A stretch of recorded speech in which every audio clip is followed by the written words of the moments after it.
guess you have to like be on the window. Okay. All right, we are live. Brian, hello once again. It's been a couple weeks since I've done a show with you, and I felt awkward, doing a show just with you since we haven't talked for a while. So we brought some friends along, so as a little bit of a buffer. If that's cool. But good to see you. Good to see you. I'm just happy you're still having me with you after the amazing guests that you've had instead of me. Oh yeah, for the Beat Writer series. Yeah, well, the YouTube channel viewers haven't been able to see those people, so for the people who don't listen to the audio and just watch this, they have no idea what you're talking about. You've been missing out. You got to download the podcast. All right, so I'm gonna go start the actual audio recording now. So 1 sec. Okay, record on this computer. Boom. All right. So yeah, thanks everyone who's watching live, which I don't know if it's anyone because right now I said hello in the chat room and no one responded. But that's fair. It's Saturday night. But we're 6 cool people who don't need to go do fun things on Saturday night. Oh, Lewis is here. Wishing good luck to Jordan. All right. Let's go. It's a very casual burn. Wait, what was the burn? Oh, that we all are losers? You just talked about all these losers who are like, no one's probably here because everyone has better things. Oh, hi, Lewis. Does it count as a burn if you include yourself? I guess it's still, right? It's like a self, like, is it insulting to you if I like do a really sick burn on both of us? Like, do you still get mad about that? Or that's okay then, right? I'm very good with self-deprecation. But like if I included you, like you didn't want to be part of it. Oh, it's not my self-deprecation. Oh, yeah. Like I'm like, fine. Brian and I are the biggest losers. Like we never have any friends. And then you just be like, it's not like I'm insulting you. I get away with it. Yeah. That's it. So maybe a good hack if you want to insult someone and not get them to be mad at you, just like insult yourself also. We suck because we are so annoying, aren't we? And afterwards be like, when you leave the room, I'll be like, I didn't mean it about me. Here you go. Chicks for parties. From Elon Dabrowski. Let's do this. I guess probably other people might have things to do after. They're like, I just want my jersey. Let's go. Okay. Oh yeah, we should mention that. I'm going to mention it all. Cool Hockey, right? Coolhockey.com.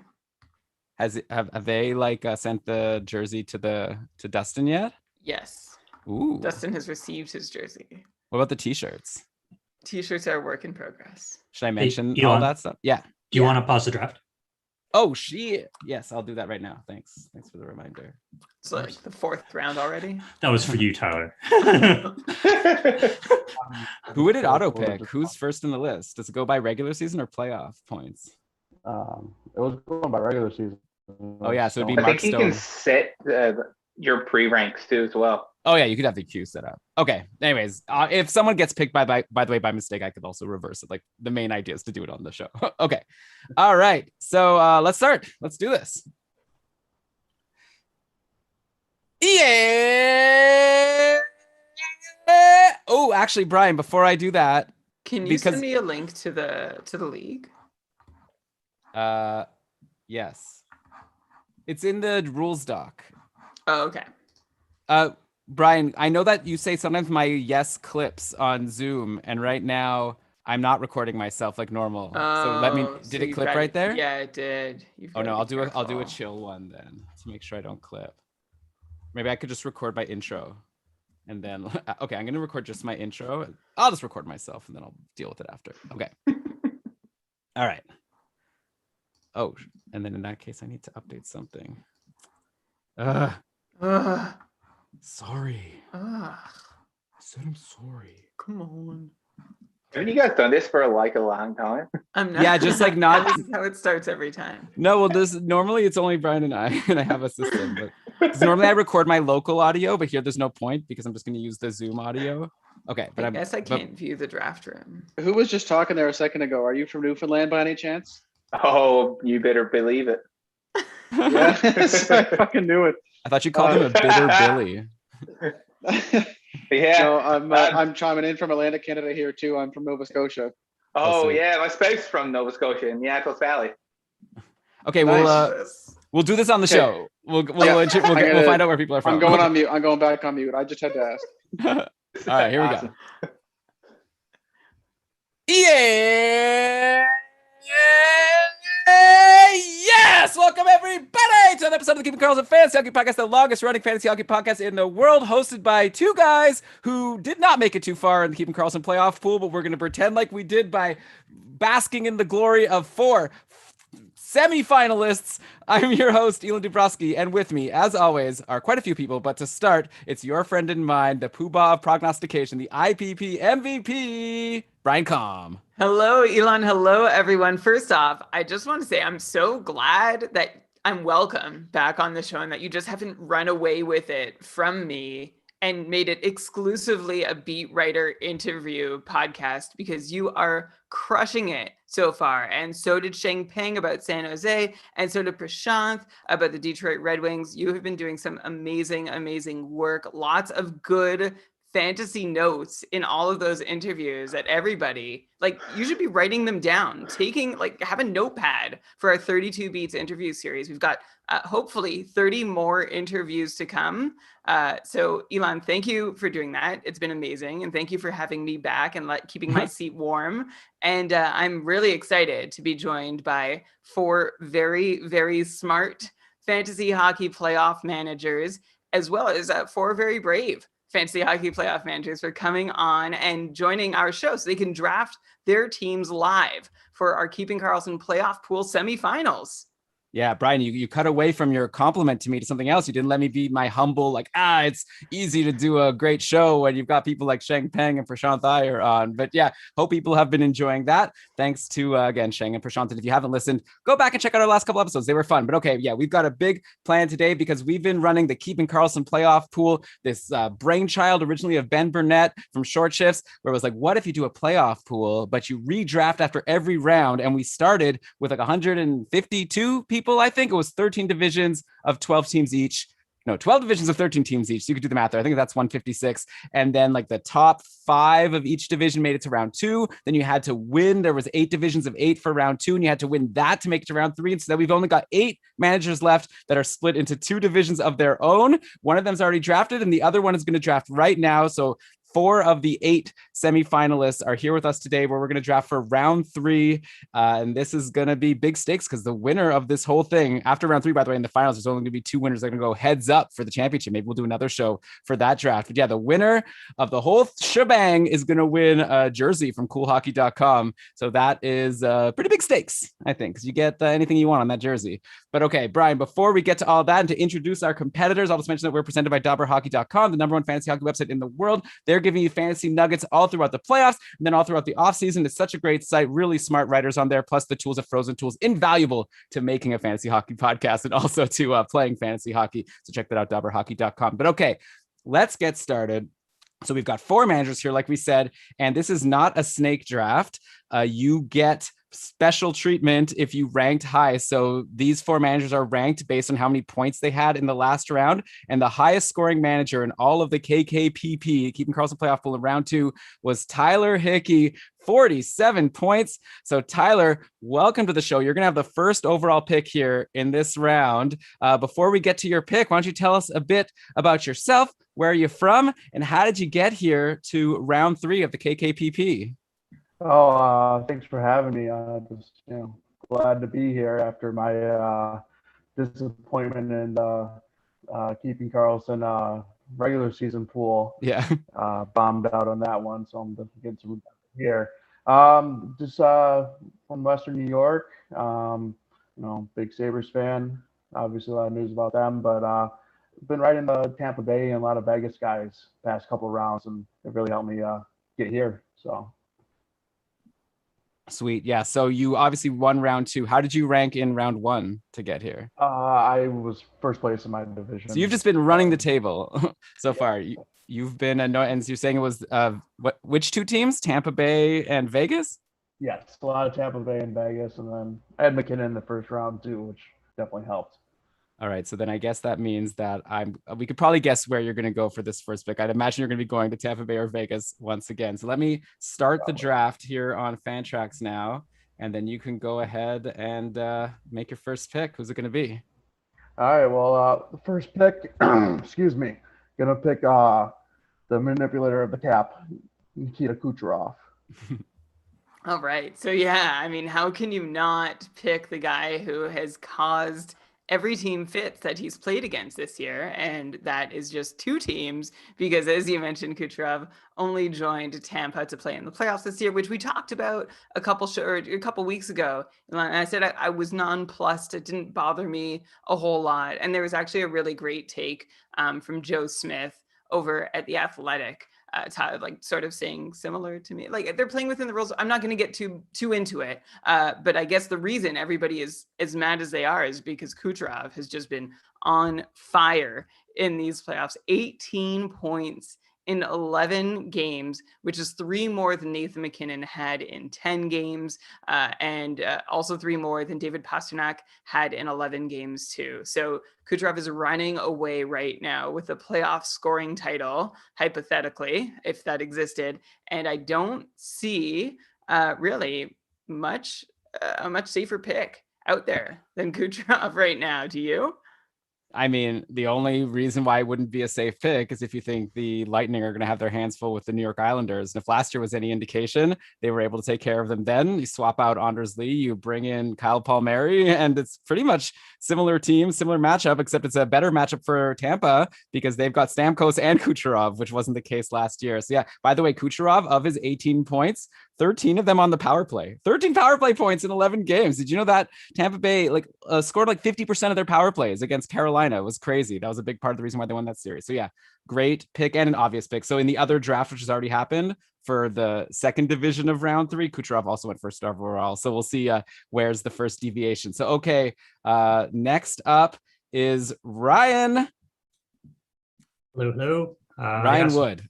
Yes, I'm Ryan. So I'm from Richmond, British Columbia. So I'm a Canucks fan, but I'm living down in Seattle right now. So Kraken coming, my loyalty will be tested soon, but we'll see how that goes. First round, I came in first place largely thanks to Jonathan Huberdeau, who I drafted like exactly at ADP. So I'm not really sure how much credit I get for riding that, but I'll take it. And then last round, I survived Hedman not doing awesome. So I'm not going to go defense too early this round. But I think I'm going to stick with Tampa. So I'm going to go with Braden Point. Oh, for my first pick. I'll admit, I'm a bit shocked. I thought you were going to say Stamkos, who's got 13 points in 11 games. Braden Point, a paltry 12 points in 11 games. So yeah. I had Stamkos last round too. So I had him. I'm just mixing it up a little. Hey, why not? Point was awesome, obviously, in the playoffs last year. By the way, I should probably mention the rules of this pool, which Brian reminded me to do before the show, and I completely forgot. So it's points only. Every team is going to pick 10 players. Of the skaters, you have to have 7 forwards and 2 defense, or you have the option to go 6 forwards and 3 defense. So I'm sure everyone's going to do 7 forwards and 2 defense. Then every team of the 4 of you, there's like also 4 team goalie spots where basically everyone's going to pick a team and you get 1 point for a win and then an extra point for a shutout. And that will round out the draft. Yeah, for the players, it's points only. So that's why we're mentioning the 13 versus 12 points for Braden Point over Stammer, which, by the way, I guess I probably shouldn't be name dropping. So maybe now people are like, no, why'd you say Stamkos? That's who I was thinking of. Now everyone knows. But yeah, good pick with Braden Point. Let's see if we're going to keep the Tampa Bay run rolling with our next pick, Colton Steele. Yeah, before. Oh, please, yeah. Brian. Come Sorry. on, Elon. Sheesh. Got distracted. Got Just too excited. Carried away because you didn't introduce the rules as you assured me you would. Okay. Yeah, no, I mean, I don't have a ton to add about Braden Point. He had that super pretty goal against Carolina in a crucial game where he seemed to make time slow down with how he ended up DKing Nedeljkovic, which was really impressive. And Elon, you just mentioned like, oh, Tampa, like I thought you'd go somewhere else.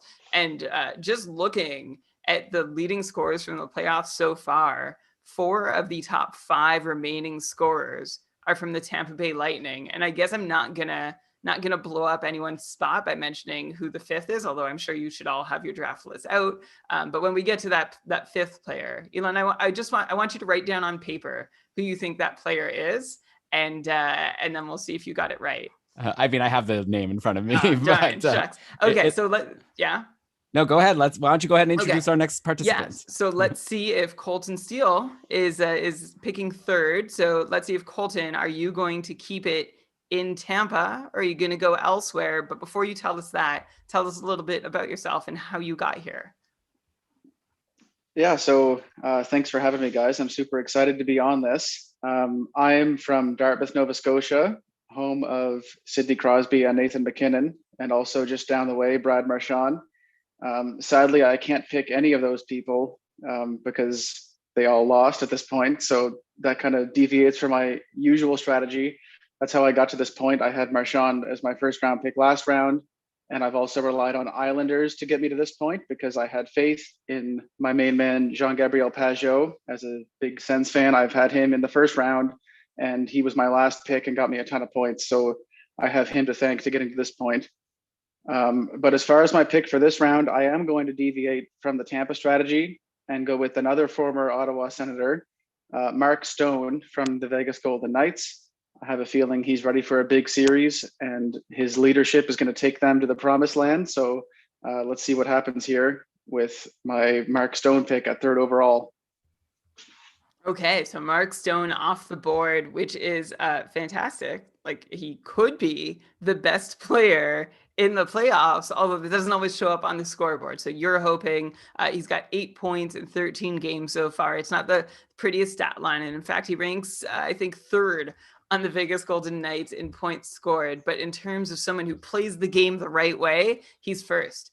Mark Stone has been an amazing two-way contributor. And whenever he does have the puck offensively, he's a threat, but he's very often busy doing such great defensive things as well. Super smart, always in position. Everyone knows this about Mark Stone. I just like to take the time when, we all talk about fantasy value, but whenever we talk about Mark Stone, I always try and emphasize just how great a player all around that he is, the stuff that doesn't show up on the score sheet. So I like him as like a moral choice early in a pool. We'll see if it works out for you to pick the third highest scoring Vegas Golden Knight to date, third overall in this final round. Elon, is this where you would have gone? Well, I think it's a good pick. Like, honestly, like it's a very small sample size just in this playoffs that he has 8 points in 13 games. If you look at last year, he had 17 points in 20 games in the playoffs. And the year before, he had 12 points in 7 games on his miracle. Wait, why did Oh, wait, I guess that year wasn't the first year for Vegas, right? He wasn't there for Vegas's miracle run in their inaugural season. But yeah, Stone, by the way, everyone's been talking about how amazing he was in terms of like shutting down Nathan MacKinnon in the last round. Like, it was really fun to see how the line matchups, when Colorado was in control of the line matchups, they just tried to keep MacKinnon away from Stone as much as they could. Then as soon as Vegas was able to control the line matchups, Stone was on the ice whenever MacKinnon was. They tried their best and it was very effective. So Stone, not only like such a great defensive player, also getting up on the score sheet, and we'll see if he could get more points against the Montreal Canadiens. I wonder how long it's going to take for a Montreal Canadiens player to get on the board. All right, so that's Mark Stone. Let's go to fourth pick. Jordan is the winner, but Jordan, you got, I don't want to say lucky, but you had 37 points in the last round, and that was enough to win your division compared to Tyler, who had 47 points. You would have been like far away, not in here if you were in Tyler's division, but hey, luck plays a part, and you're here, and you have just as good a chance as anyone now to make it to the finals. So welcome to the show, Jordan Lambie. Thanks. Actually, he's silent, but I get Kyle Lambie all the time. Oh, I apologize, Jordan. Yeah. No worries. Fourth place, not a bad place to be, considering. I mean, it's much better than the place Elon and I are in. Oh, that's for sure. Oh, yeah, and he was pointing to the Habs behind the Habs logo. So yeah, obviously a Habs fan here. By the way, Jordan Lamb, if your name's Lamb, did you know about the This Lamb Sells Condos guy in Toronto? Are you related to him? I don't know. Yeah, there were billboards, and then it was like a guy's face on a lamb's body. It was a big deal. That is something I should probably do with Photoshop, though. That could be, I think you really should. Cool. If you win this whole thing, we'll get a picture of a lamb holding the trophy, and then your face on. Definitely. All right. So first round, I actually got fourth, so still barely made it in. Stone Letang were killer for me. Second round, past Marchessault, Beauvillier, unreal. New York Islanders both rounds, which was huge. And then at one point last round, I was third all along. And then on the 7th of June, I had 10 points, which was the biggest night I've seen anyone have in that round yet. Nice. So that bumped me up into first. So that's how I got here. Congratulations. Here you are. So were you totally sniped on these first 3 picks, or are you happy with who you're going to get here at 4th overall? I can't complain about getting Stamkos at 4th. Yeah. Can't at all. I really want to take a Habs player, but I just can't justify it. It's more about winning now. I mean, I can't predict what Tyler, Ryan, and Colton are going to do. I have a feeling you might have your pick of Habs players when it comes back around to you with the next few picks. Yeah, you can't complain with Stamkos. I guess we already talked about him compared to Braden Point having a great playoffs last year. He only played 1 shift, or what was it, like 2 shifts, and he scored a goal. This playoffs, he's played the whole time, 13 points. There was even like a little bit of an injury concern at the start, but like no big deal, and that's why Tampa's rolling so well. So yeah, we'll see if any fear, Brian, of the Islanders finally being able to stifle this intense Tampa Bay offense. Like, who did Tampa play in the first round again? I guess that's how memorable the matchup was. Oh, it was Florida. It was a memorable matchup. So that was a good one. But yeah, and Florida is a very strong defensive team. They're up there, and so is Carolina. That's the Fantrax horn for anybody who hasn't drafted. Oh yeah, Jordan, you got to actually put in the Stamkos pick. I just did. So Tampa has played 3 very solid defensive teams so far in Florida, or they're about to play their 3rd. Florida, Carolina, and now the Islanders. And so honestly, I'm not so concerned that they'll be shut down, but of course that's exactly what the Islanders are going to aim to do.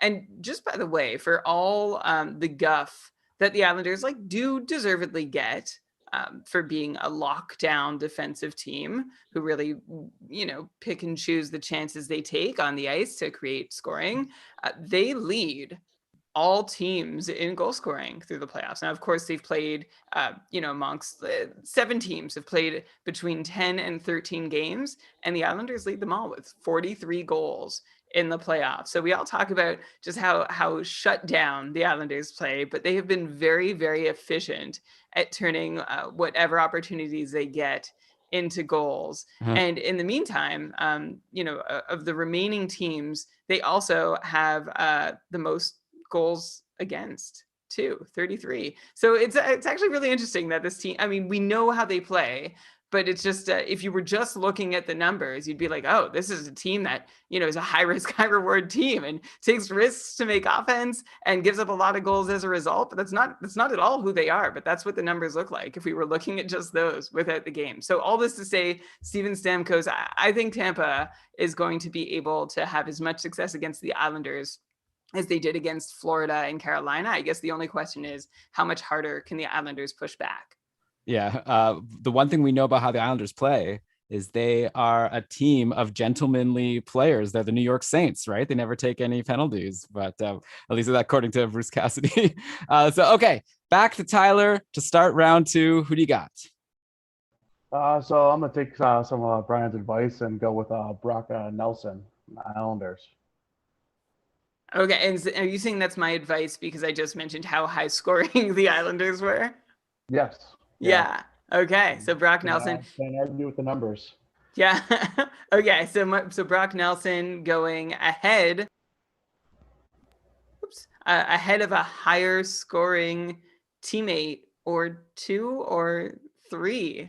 Actually, there are 3 Islanders who have more points than Brock Nelson so far. So we'll see when they go. But as far as, I call them steady as a Brock. You can really count on Brock Nelson to rarely go invisible and to usually be in on, a goal regularly enough to make you feel like he's worth having on your fantasy team.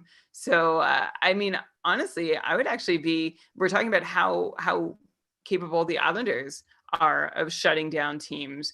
But Tampa has Andrei Vasilevsky, who I have seen being referenced through his playoff play and his play this season. But the playoff play has sort of been the punctuation mark on all that he showed this season. And people are now calling him the best goalie in the world right now. And I even saw a Dominic Hasek comparison recently. And these playoffs have been unreal for him so far. A .934 save percentage, 8-3 record. Of course, the run support helps, but he has been holding up his end of the bargain. So for as much as we're worried about Tampa players facing the Islanders, Elon, how worried are you about Islanders players facing Tampa and being able to put up goals?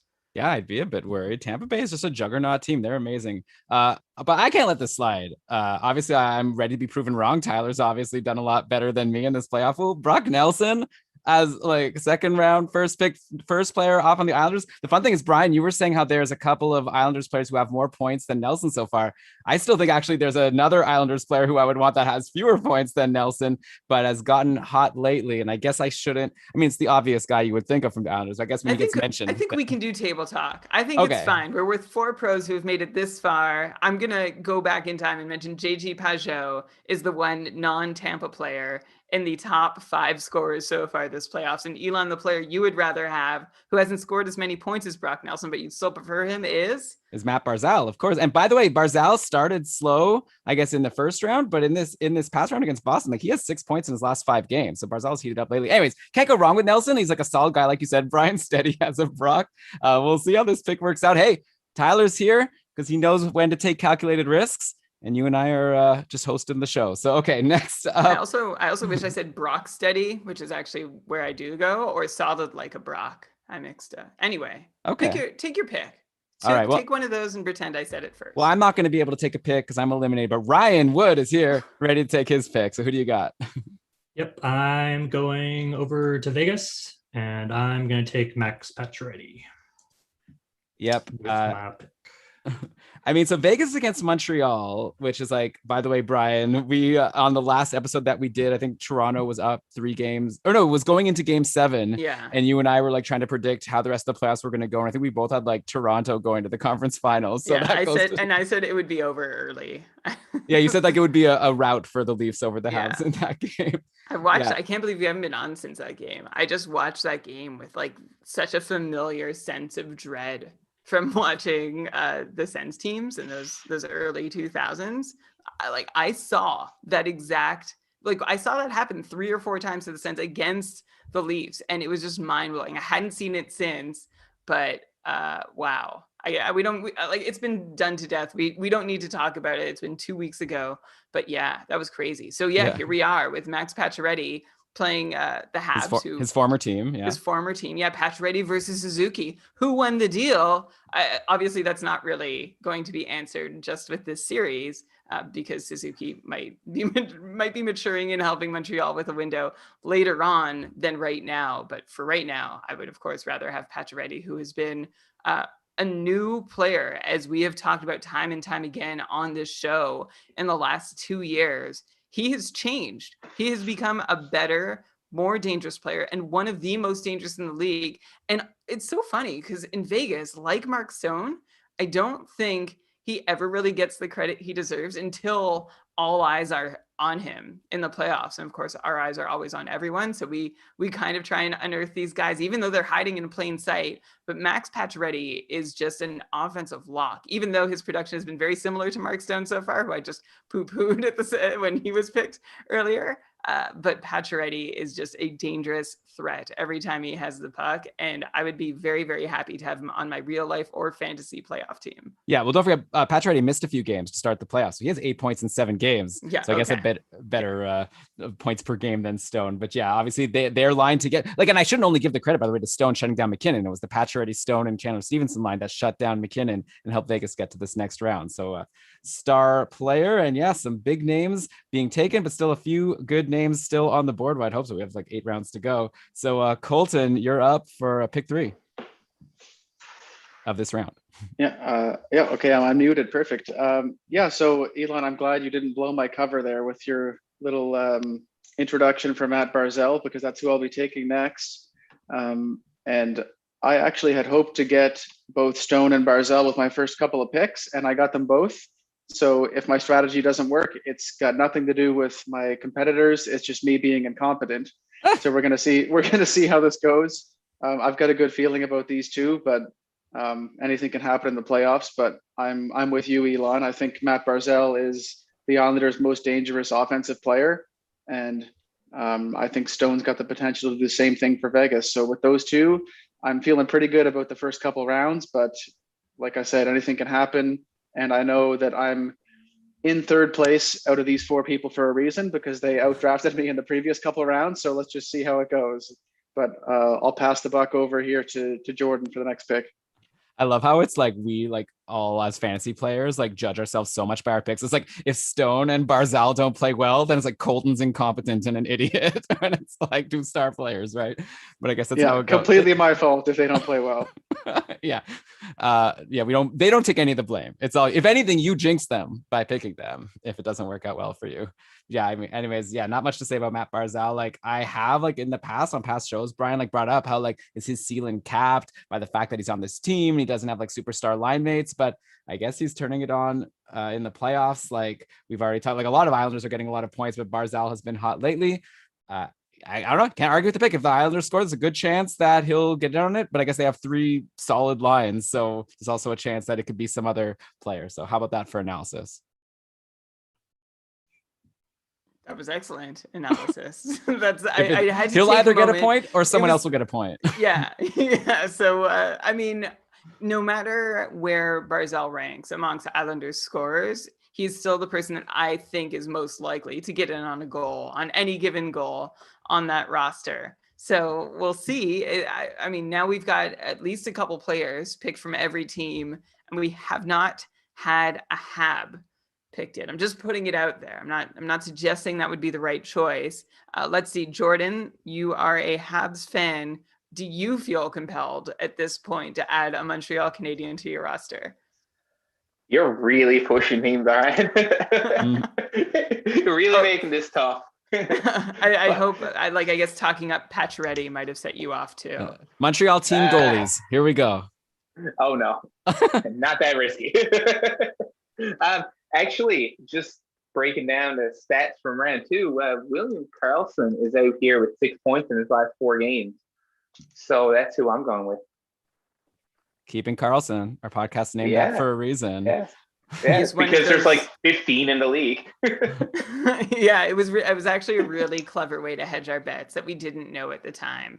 But William Karlsson makes a very fine pick for Vegas, 11 points in 13 games. And yes, the Golden Knights team scoring leader so far in these playoffs, which is pretty interesting just because of how unreliable William Karlsson was this fantasy season, and to some extent the one before it too. When I say fantasy season, I mean regular season. He's a 55, 60 point player, has been for 3 years now, but it feels like those points come like after a long drought. He spends 2 games racking them up, and then he goes quiet again, or it's just point on, point off, point on, point off for a month, and then he puts out like a 4-point game, and then he goes quiet again. So it's he's not a very fun player to own in the regular fantasy season, especially because his peripherals aren't really there at the same time. But in a playoff pool where he is leading the Vegas Golden Knights in point scoring and is on what has been a super productive line for them,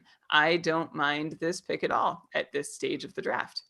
I still can't get over the fact that like this like Karlsson, Marchessault, Smith line was like the top line on a Stanley Cup Finals team like 4 years ago, and then Vegas like just like acquired a whole other line that's now I guess the first line, and now all of a sudden William Karlsson's like the second line center. It just goes to show like how good Vegas has done about acquiring all these good players. But yeah, this line has been really strong for a long time. There was a time when Karlsson went and played with Stone and Pacioretty, but now Chandler Stevenson has taken a hold of that spot, and then Karlsson's been playing on the second power play. It looks like Vegas is, at least in the last couple of games, going to like the solid 50-50 power play where Karlsson's on the one with Smith and Marchessault and Tuck and Pietrangelo, and then it's like Pacioretty, Stone, Chandler, just the same as their first line. Also goes on the power play with Martinez and Theodore. So yeah, I don't know. Vegas just rolls out these players, and yeah, I think that there's just as good a chance that Karlsson, Marchessault, Riley Smith are all going to get you points. They're just such a good team.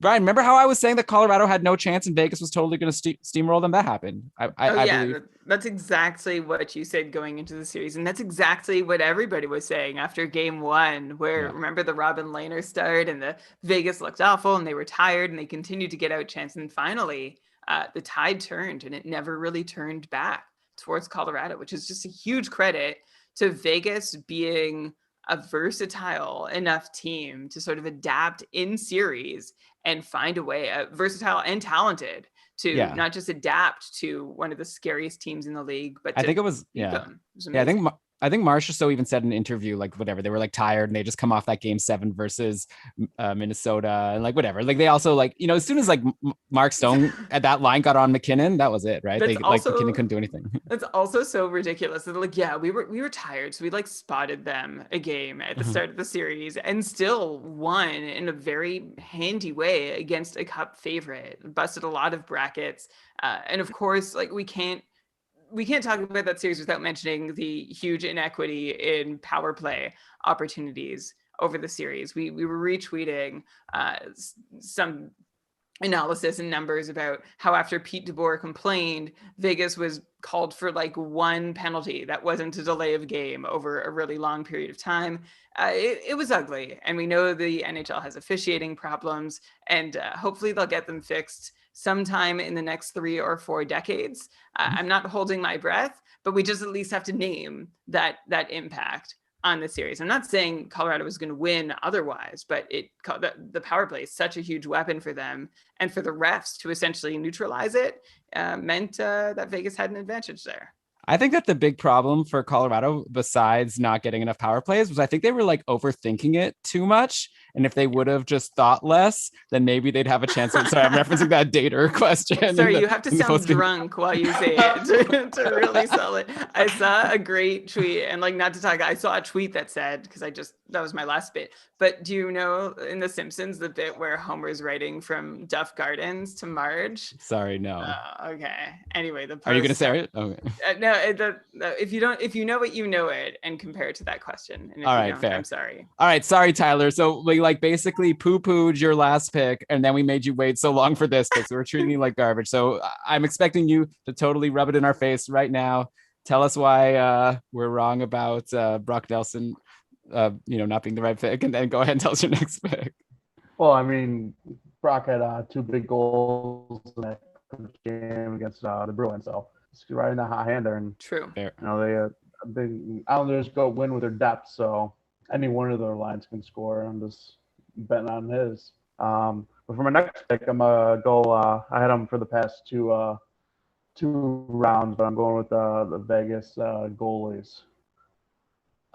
Okay. So I guess the first team goalies off the board. So I guess you're obviously hoping for Vegas to finally be the team that could beat the juggernaut Montreal Canadiens, get you your 4 goalie win points, and then maybe a couple shutouts along the way.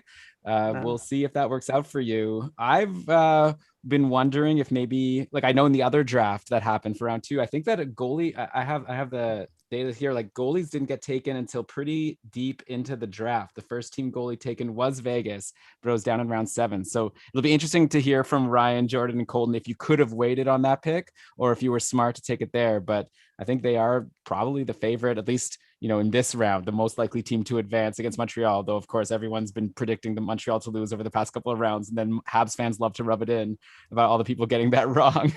I don't know too many people necessarily predicted the Habs would lose against the Jets. I think maybe they were coming in tired and we'd see how they did. But I also don't think anyone was really predicting a sweep. But I don't think it was so shocking that Montreal was able to beat Winnipeg to get to this point of the playoffs. That said, I am pretty interested in the Vegas goalies myself. And usually, like in my round, I pick team goalies basically last, right at the end. I ended up with the Pittsburgh team goalies because I didn't think the spread would be that different between all the team goalie options available.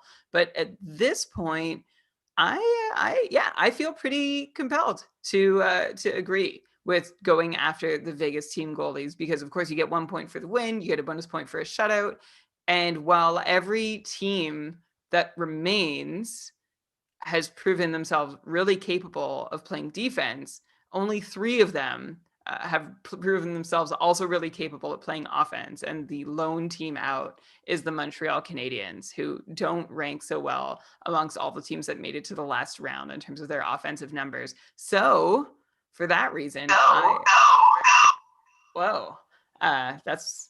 was exciting.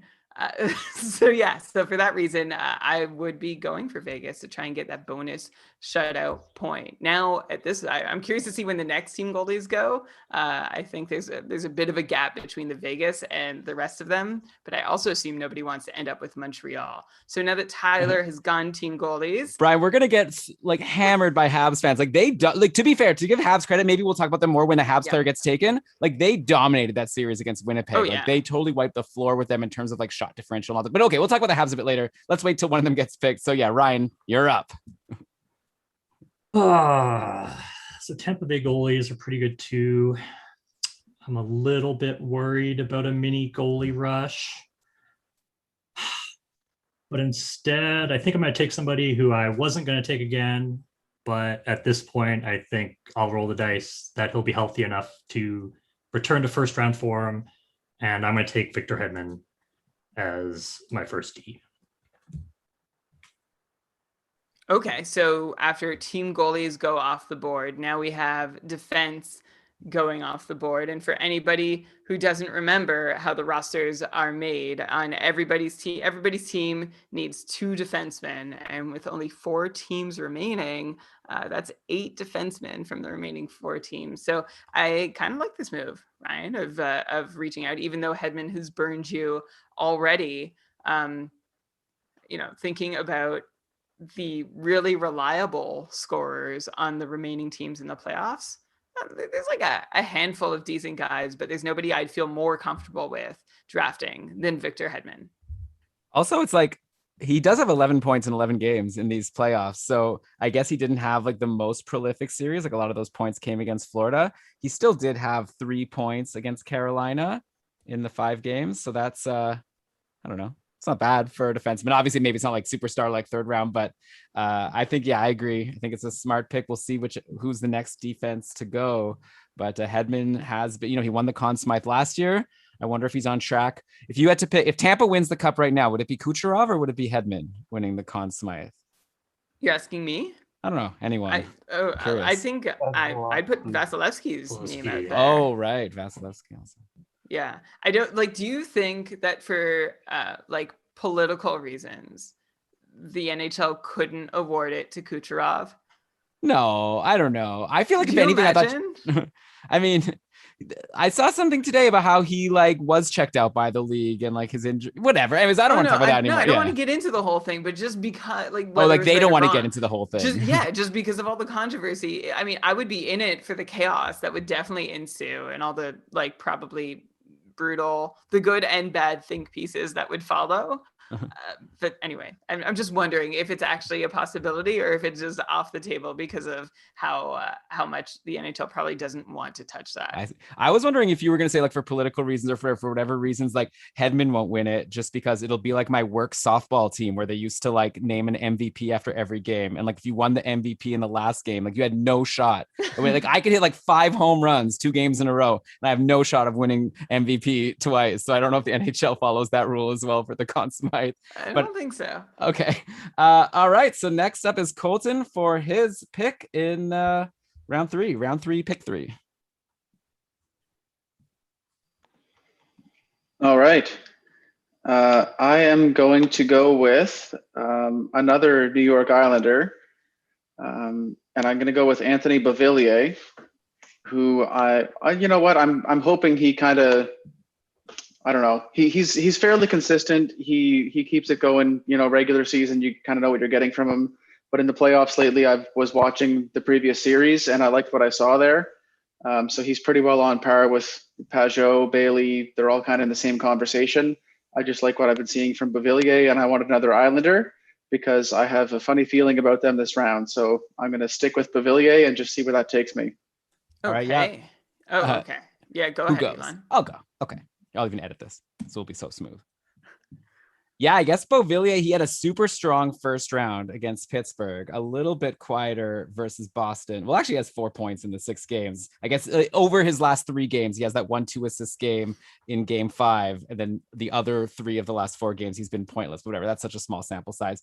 Beauvillier is so interesting, right? Because he was kind of a non-entity in fantasy for most of the fantasy season. And I guess like a Pajot, right? Really waking up in the playoffs. He's been playing on a line with Brock, 2nd round, 5th overall pick. Brock Nelson has been his centerman, along with Josh Bailey, and Beauvillier has been getting the most power play time with Pajot and Barzell. And oh my gosh, Brian, I haven't been following who's on the power play. Andy Green has been getting top power play time for some of these playoffs for the Islanders. I guess I did know that he re-signed again. Anyway, this Islanders team is crazy. They've got all these random players like Zajac and Josh Bailey, and I don't know, it's working. I mean, yeah, I don't think a lot of people know that, and this might blow up someone's game, but Noah Dobson actually has been the power play quarterback for the last, for most of the playoffs so far, especially recently. And, he's doing okay with the role. I don't think he's blowing anything out of the water. I'm just pulling it. So 7 points in 12 games. Okay, so that's better than okay, actually. Yeah. 4 power play points, which is really the power play quarterback production that we would have loved to see from any New York Islander blue liner for the last several years. The funny part is that he's still playing barely 14 minutes a night in these playoffs. So we'll see how that rates him for this draft's purposes. But going to Beauvillier, he's made a name for himself lately as being a playoffs performer. 14 points in 22 games for the Isles run last year. As you said, Elon, 11 points in 12 games so far this year on one of their most productive lines. So there's not much to not like about it. Funny that we've had 3 Isles picked, and the 2 top Islanders scorers, I guess one is tied with Beauvillier, have not been yet. And that's Pajot and Josh Bailey. So we'll see when someone respects the recent playoff results instead of the bigger sample, what we think we already know about these players. Yeah, Jordan, are you going to pick either Pajot or Josh Bailey, or are you going to pick a Montreal Canadian? It has to be one of those options. Just kidding. Absolutely no choice. One of those 2. First of all, I'd love to see a base or a softball game where you hit 5 home runs, Elon. I mean, it's I used to be pretty good at softball, but it was not the most competitive league. So it was like self pitch. So, you just tell the pitcher exactly where to put it, and then I'm going to smack that baby out of the park. Yeah. Generally I try to sit home and just podcast to avoid injury. I didn't know you played fantasy softball. That'd be fun. Bet on myself. I'm actually going to go with Alex Killorn hitting up the top power play for a little bit with Tampa, and I'm going to hit up Stamkos Killorn pairing. See how that works out for me. Brian, you want me to go? I guess I'll go. I could go. I got stuff to say about Killorn. Me too. Go for it. Okay, so at the top, we mentioned, when Kucherov and Point and Stamkos were taken, we mentioned that 4 of the top 5 remaining scorers in these playoffs were from Tampa. And we know that Point, Kucherov, and Stamkos were amongst them. We named the guy from the other team, which is Jean-Gabriel Pajot. And now finally, Alex Killorn getting the respect that I think he's earned from being such a fantastic producer, the 5th ranked remaining scorer in these NHL playoffs, which is really, really impressive. And we talked about him when we were just starting the playoffs as somebody who seemed to be more valuable than Andre Palat because he held the power play, the top power play unit position that he had when Kucherov returned.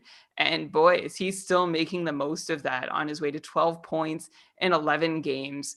So way to go, Alex Killorn. Let's take a moment to celebrate him, but also a stealthy, good pick, I think, at this point in the draft. Yeah, it's wild. I guess we talked about it on our last show about how you would have thought Andre Palat would be the Tampa Bay player you want after the big 3 forwards and obviously the number 1 defenseman. But no, Killorn has taken over on the top power play. He has a power play point in each of his last 3 games. Like I said, this power play for Tampa has been unstoppable, at least by Carolina. We'll see if the Islanders know how to stop this power play. So yeah, you want everyone on that top power play. And at this point, they've all been taken. So you're done. no more top power play Tampa Bay Lightning players available in this draft. So Tyler, are you going to take a second power play player from Tampa, or are you going to go somewhere else? Oh, I'm going somewhere else. And go with Jonathan Marchessault. Yeah, I mean, Marcia. So I guess we've been talking about how, like, again, it's like, you've got that top line on Vegas, and then you have that second line, which is like generally also such an amazing line. And Marshall's had a great playoffs. He's the one, like I said, that called it, that they were going to be able to come back and take care of Colorado. Or at least I think I heard this on like the PDO cast or something. Like the guy who Dimitri was interviewing was saying how he talked to Marchessault, and he said he felt like super confident. And yeah, he has 7 points in his last 6 games. Vegas is rolling. And the Montreal Canadiens are getting no respect by this panel. Not one Montreal Canadiens player picked yet. So why not take a player that's going against this Montreal team that no one likes? You mentioned 7 points in 6 games for Jonathan Marchessault, which is great that he finally came alive in that Colorado series, including being the hat trick hero in game 4. So he has 5 goals in his last 4 games. By the way, that hat trick came on a 7-shot game, which actually wasn't that different than what he'd been doing against Minnesota, except against Minnesota, he had 1 goal and no assists in that 7-game series, even though he had 27 shots that he put on goal. So finally, we saw a bit more fortune and luck come Marchessault's way. Curiously enough, his time on ice in that first series against Minnesota, he saw just over 18 minutes a night. In the series against Vegas, he saw like just under 16. So over 2 minutes less a night of ice time, but he was more successful with it. And I wonder how much that had to do with line matching and having Mark Stone against McKinnon's line, who spent an awful lot of time out there. So I'm curious to see if that was just a tactical thing based on what Colorado was doing, or if Vegas has found sort of a better way to roll their lines. And hopefully, if that's the case, Marchessault, I mean, he's still throwing pucks on net, not 4 shots a game as he was the first time in the first series against Minnesota. Is closer to 3 shots a game, but that's great. And I think he is like that you mentioned, the Karlsson, Smith, Marchessault line is now the second line in Vegas, and that I think gives them a little bit of opportunity to make noise when they're not the ones being keyed on the most. All right, so Ryan, you're up for the second pick in round 4. Hey, I'm going to take the same player I took in round 4 in round 2, last round, and that is JG Pageau.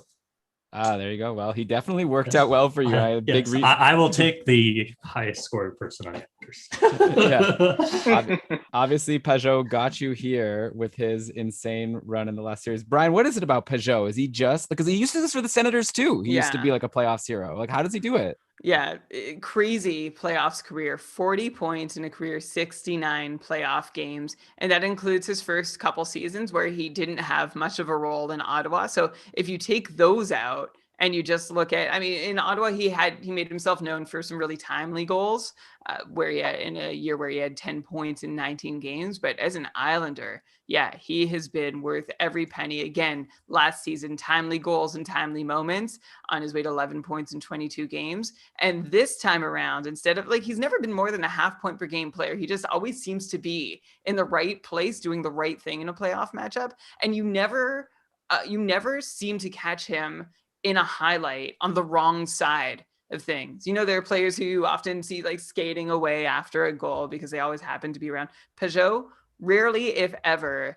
And now the offense is definitely coming to 13 points in 12 games. Again, usually he's been the goal scorer, and this year he's been the goal assister for the most part.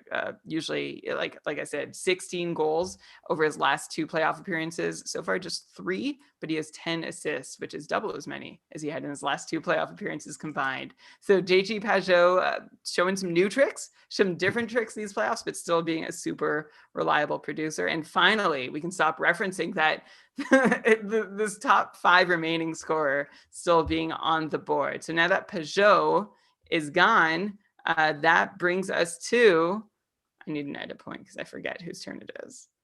Colton. Okay. Brings us to Colton with the next pick in round 4. Colton, just remind us who's on your team so far. So I've got Stone, Barzell, and Beauvillier are my first 3 picks. All right. And who's going to be your 4th? So the fourth one was going to be Pajot. So great pick. Snipe. I think I might actually deviate from that strategy. I know I said I have a good feeling about the Islanders. They've got kind of a thing going where, much like Montreal, they have kind of a 3 or 4 line attack where anybody could be dangerous any night. So Pajot, I kind of considered a step above the other guys as far as what I expect for point production.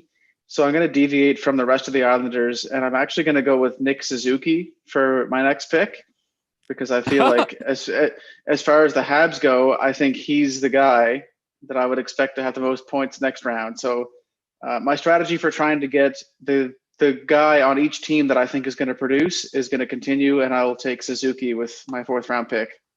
Yeah, I think that you might as well take a Hab at some point. Jordan's face when you made that pick, just utter pain. Is that the guffaw, Elon? Is that why you had the reaction you did? Yeah, I was just watching Jordan react there. Being so, yeah, definitely not laughing at the pick. It's a good pick. Suzuki's on fire, right? Like 4 points in these 4 games versus Winnipeg, up to 8 points in 11 playoff games now.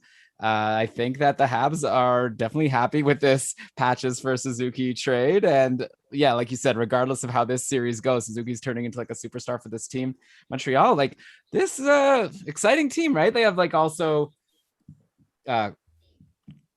Caulfield, like Toffoli, like all these like kind of new players that weren't big parts. I guess Suzuki was there last year. You know, they have all these new guys that are making such big impacts, which makes you really excited about this team moving forward. I would also be excited about Jordan's team moving forward, but he's not going to have Nick Suzuki. I wonder if he's going to make up for it by taking another Montreal Canadiens player. Before he makes that pick, though, let's just take a quick break. You're listening to Keeping Karlsson. And we're back. Jordan, here you go. It's the 4th pick of round 4. Who are you going to take now that Suzuki's off the board? That one hurt, not going to lie. But I can't not pick a Montreal player. I'm just going to whittle a run in for Habs players now. I'm going to go with Toffoli. He's the next best option. And I really can't see how taking a guy in a 6-game point streak is going to end up horribly for me.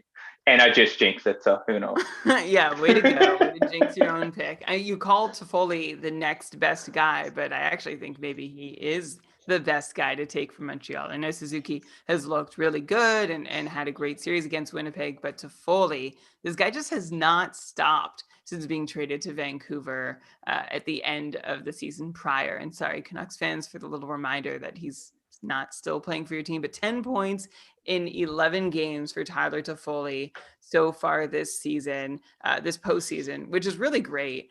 You think of his postseason experience before this, it was really limited. I mean, he did have that time with Vancouver, but the only other time he's been able to make an impact was 7 years ago as a 21-year-old. He was on that Stanley Cup winning Kings team and was a pretty good contributor there, 14 points in 26 games. So was a relevant player and is now once again showing that he can be a relevant player on a contending team. So I like the Toffoli pick. It might have been, I mean, no offense to Colton, might have been the first Hab I took, but we'll see if I'm right or wrong about that, which brings us to the top of round 5. So Tyler as the leading scorer of all the remaining players in this division from the last round.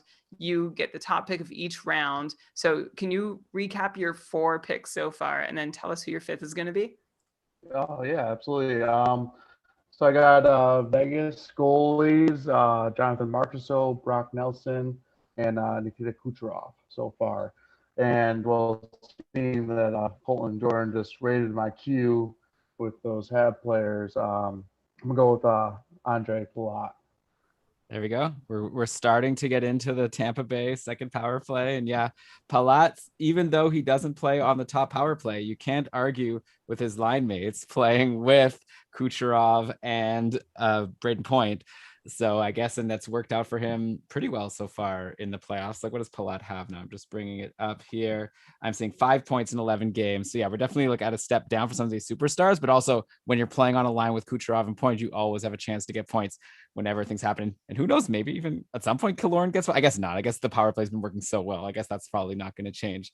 But yeah, solid pick here to start round 5. Brian, what are your thoughts on Palat before we go to Ryan for the next pick?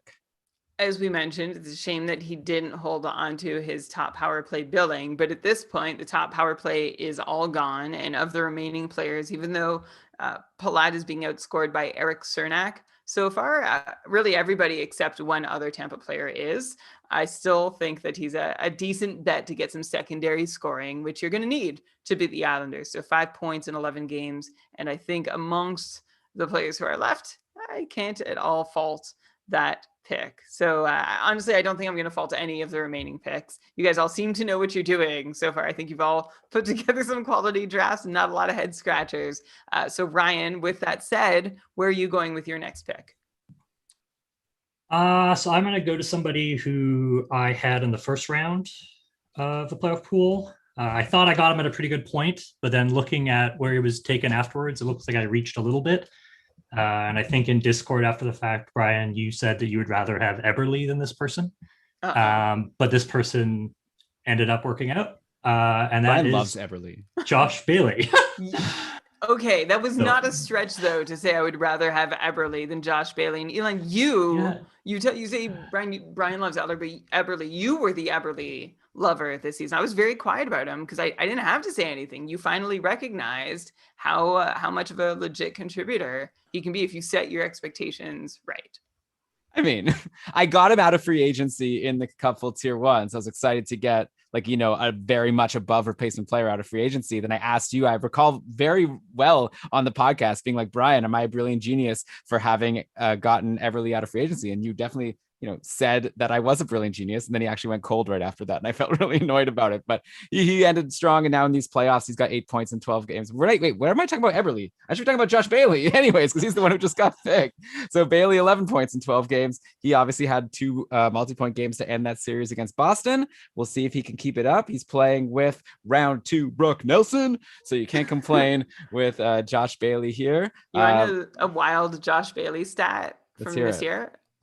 So far in these playoffs, he has 5 goals in 11 games. This year in the regular season, he had 8 goals in 54 games. He's never been a goal scorer, but apparently he's found a magical goal scoring touch. He's even shooting, taking a couple shots a game, which is something that he hasn't even been reliable for. So it's an interesting turn of events for somebody whose career high has been 18 goals to have picked up 5 goals in 12 NHL playoff games.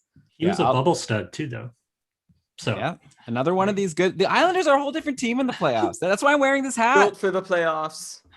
Trotz knows how to get the most out of his boys. But okay, so Colton, you're up with pick 3 in round 5. Brian's like shaking his head at me. I apologize. It was such a cool thing you said just now. I'm excited. I'm having a good time here. I love it. Hanging out with my boys. Wow. I don't know what this is. I don't know what I'm doing.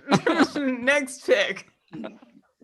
All right, so it was just mentioned that I rated the queue or the draft board, and now mine just got rated because I was also going to take Josh Bailey. So, you know what? Just like last round, where I was going to go with an Islander, but then it got sniped, I'm actually going to completely deviate once again. I'm going to take Alex Pietrangelo. I'm going to take my first defenseman here from Vegas, and we'll see where that takes me. But, I had him pretty high up on my defensive draft board. And now that I've already got a couple Islanders, I've got Mark Stone. Suzuki gives me a little bit of diversification, but I think Pietrangelo will help fill in the gaps of my vacant Josh Bailey pick that got sniped on me. But I'm happy to have a defenseman in here that I'm pretty sure I can count on to chip in at least a few points here this next round. We're going to have a D run at some point, and I don't think you were unwise to get in now on picking the second of 8 defensemen who are going to need to be drafted over the course of tonight. And Pietrangelo is a fantastic way to go. 8 points in 13 games so far, which puts him 5th in scoring. Actually, he's tied for 2nd in scoring in Vegas, and only 3 points behind William Karlsson, equal to Marchessault and Stone, and of course Pacioretty, who's played fewer games. But one thing that really stands out for Pietrangelo these playoffs is he leads Vegas in shots on goal. 46 shots on goal in 13 games. That means he's approaching 4 shots per game. So this is a guy who's won the cup, with St. Louis and has been such a steady hand and came to Vegas as a big free agency acquisition and sort of just blended in with the rest of the incredible players on the team. He doesn't seem to stand out in Vegas quite the same way it felt like he stood out in St. Louis just because of the talent that's around him, but it doesn't mean his contributions in Vegas have been any less. So Alex Pietrangelo, a fantastic pick. One thing I have noticed, and for this pool, it's great. For any pool that values goal scoring, it's not, but he seems to be throwing a lot, like just bombing away from the point in Vegas's games, and deflections seem to be going really well from pucks that originate from Pietrangelo's stick. So if you're looking for goals, you might be out of luck, but in this pool, goals and assists are each worth the same amount. So I would love to have somebody who's just firing away and hoping that a puck bounces off a knee or a butt or a stick and gets past a goalie. Yeah, it's pretty wild that Pietrangelo's had such a great playoffs, and he's being picked ahead of another defenseman that I'd imagine we'll be talking about pretty soon. Like in the regular season, Pietrangelo was pretty regular, right? Just around a half point per game, but I guess he stepped it up a bit in the playoffs. Jordan's asking me to be quiet, but it's your pick, Brian, Jordan, so you can't get sniped. So I think if there's someone you want, you should probably take him. I just got sniped. So sorry, Tyler, you're going to have to hop on the snipe train, but I'm going to take the next best defenseman on the board in Theodore. Yeah, so Theodore's the one I was about to mention. So Theodore had this huge season, right? 42 points in 53 games, but I guess people's memories are short. And he's only got 6 points so far in the playoffs. People are like, let me take Pietrangelo. And I guess at this point, Vegas is happy, right? They just have 2 superstar defensemen. And obviously you can't argue with Shea Theodore. I'd imagine in the first round of the KKPP, everyone was taking Theodore super high. And now he falls a little bit. In the other round 3 draft, also Pietrangelo got taken first and Theodore got taken like 2 picks later in that one and 1 pick later in this one. So Brian, we're having that D run here. Now there's 3 D off the board. There it is. Or yeah, 3 total, 2 in a row, both from Vegas. And for anyone who's asking, by the way, who hasn't noticed, it's been Shea Theodore and Alec Martinez sharing time with Mark Stone, Pacioretty, and Chandler Stevenson as the sort of top unit, but it's pretty balanced the way that Vegas is deploying their power play units. And I mentioned how Pietrangelo is the top shooter in Vegas. Theodore is third. So he's bombing away too. So we can clearly see this is a strategy that Vegas is using. And honestly, as I've talked about before, this seems like a really smart way to handle the playoffs, where the deeper you go into the playoffs, the more goals seem to just be product of random skips and bounces and hops. So you might as well give your team as many chances as possible to grab those. And one way to do that is to shoot from the point. So yes, I like that Theodore pick. I like the Pietrangelo pick. Will the D run continue at the start of round 6, Tyler? No, because they just took my 2 Okay. I want it. So I'm trying to get ahead of this snipe train here. I'm gonna go with a Vegas teammate in Chandler Stevenson. Elon's new favorite Vegas Golden Knight, Chandler Stevenson, who Elon, maybe I'll let you speak to it, but I know you weren't sold on him going into the year, thinking that even playing between Stone and Pacioretty, you're afraid that maybe he'd still be a sub 50-point player. But going into next year, you're sold, right? Sorry, I was muted. Well, I mean, I don't know. Maybe I should have a short memory here. All of a sudden, Stevenson is pointless in his last 6 games. Didn't get a point against Colorado. I guess he was too busy helping Stone shut down McKinnon. So maybe now I don't like him anymore. But no, I mean, he's in a good spot. He's playing with 2 great players. His role isn't like to be the scorer, though he was getting in on so many points in the regular season playing with those guys. And at this point, yeah, how can you not take a guy playing on the top line on this Vegas team that's favored to beat the Habs? We'll see if it happens. We'll see if Carey Price has something to say about that. But yeah, I like the Stevenson pick here. And yeah, definitely going to drafts next year. It's going to be really interesting to see how you rank guys. Like I assume like, you know, for fantasy, you'll start with like your Stone, Pacioretty, probably Marcia. So next up on Vegas for forwards, do you go with like a William Karlsson or do you go with the Chandler Stevenson? I feel like it's going to be close and probably they're going to have similar ADPs. For sure. Yeah, no one really stands out necessarily behind, like not, you used to even say Marchessault behind Stone and Pacioretty stood out, but this year that wasn't even the case. So we'll see. It's a pretty steep drop from the first to the second tier, which seems pretty even in terms of Vegas players. But at this point in our Keeping Karlsson playoff pool draft, Chandler Stevenson, despite just 5 points in 13 games, seems like a reasonable choice to try and get some points for you, Tyler, which brings us to Ryan's pick.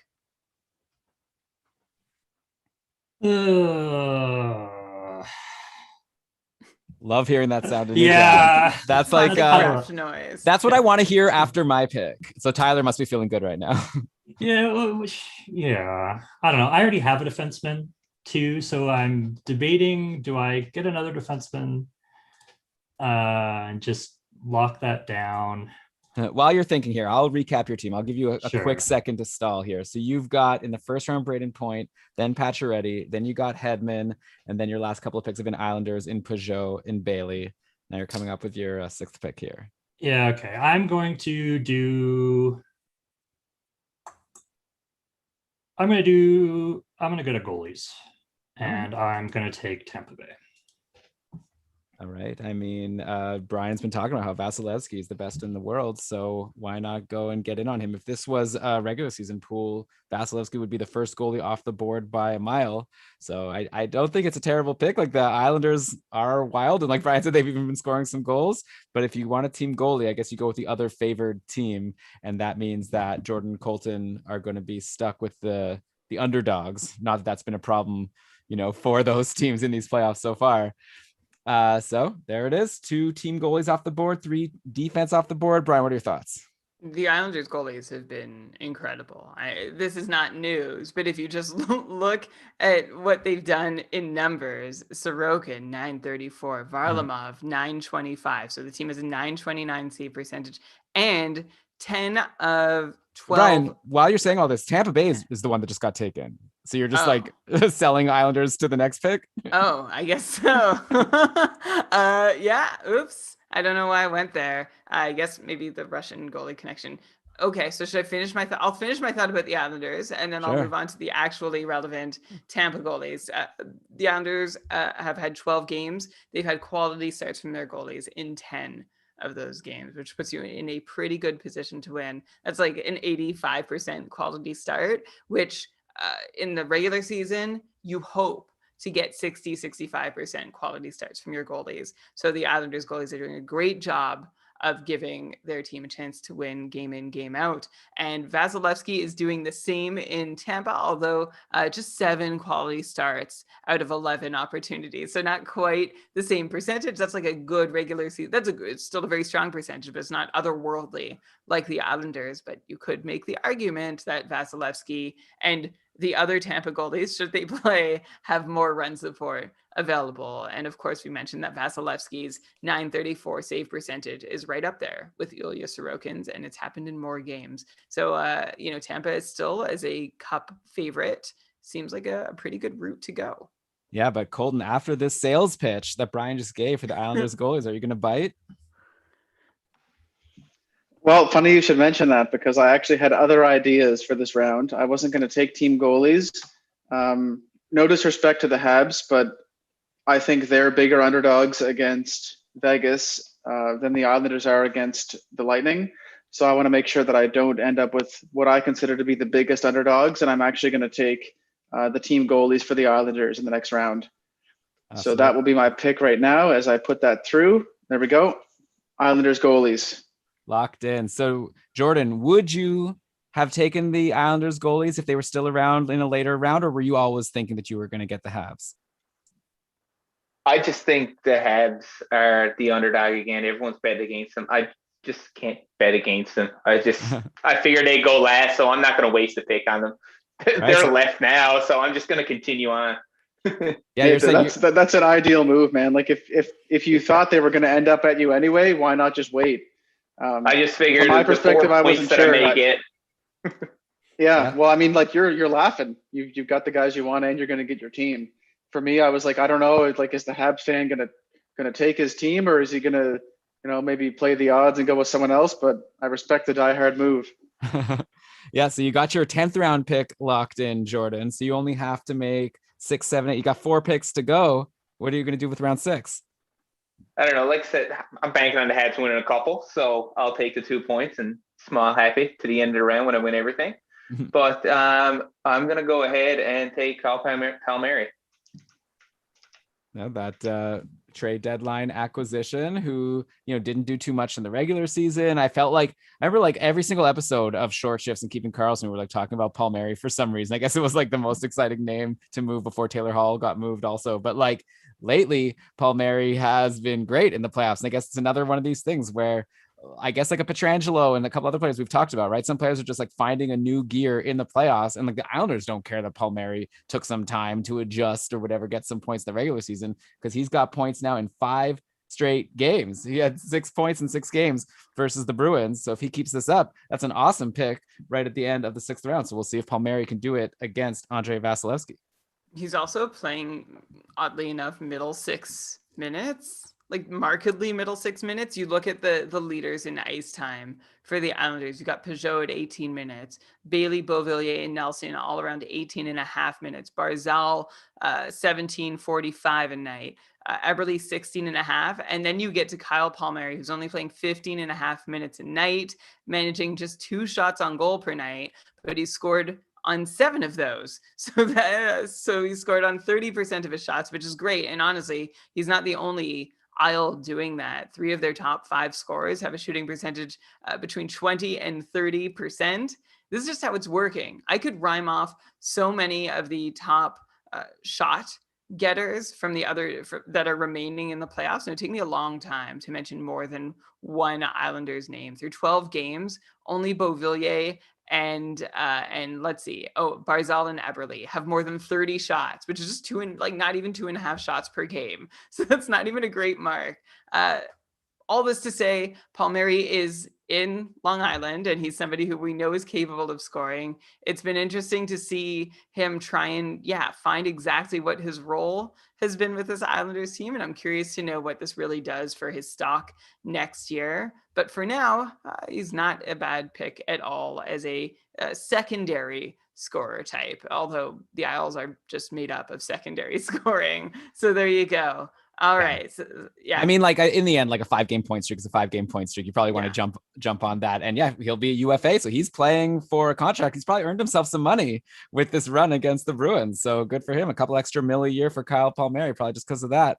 All right, Tyler, we're starting round 7. So we got 4 picks to go for everyone. Tyler's team is Kucherov, Nelson, Vegas goalies, Marchessault, Palat, and Chandler Stevenson. So you're still you're D-list right now. So of your next 4 picks, 2 of them need to be D. Is one of them going to come right now?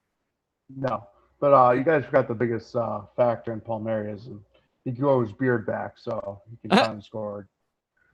That's what you need to do. That's why Brian's wearing a beard now for this podcast, and you too. Oh, it's beards versus non-beards here in the draft. Interesting. Well, I mean, I don't want to say much of a beard, more like looking Sidney Crosby's.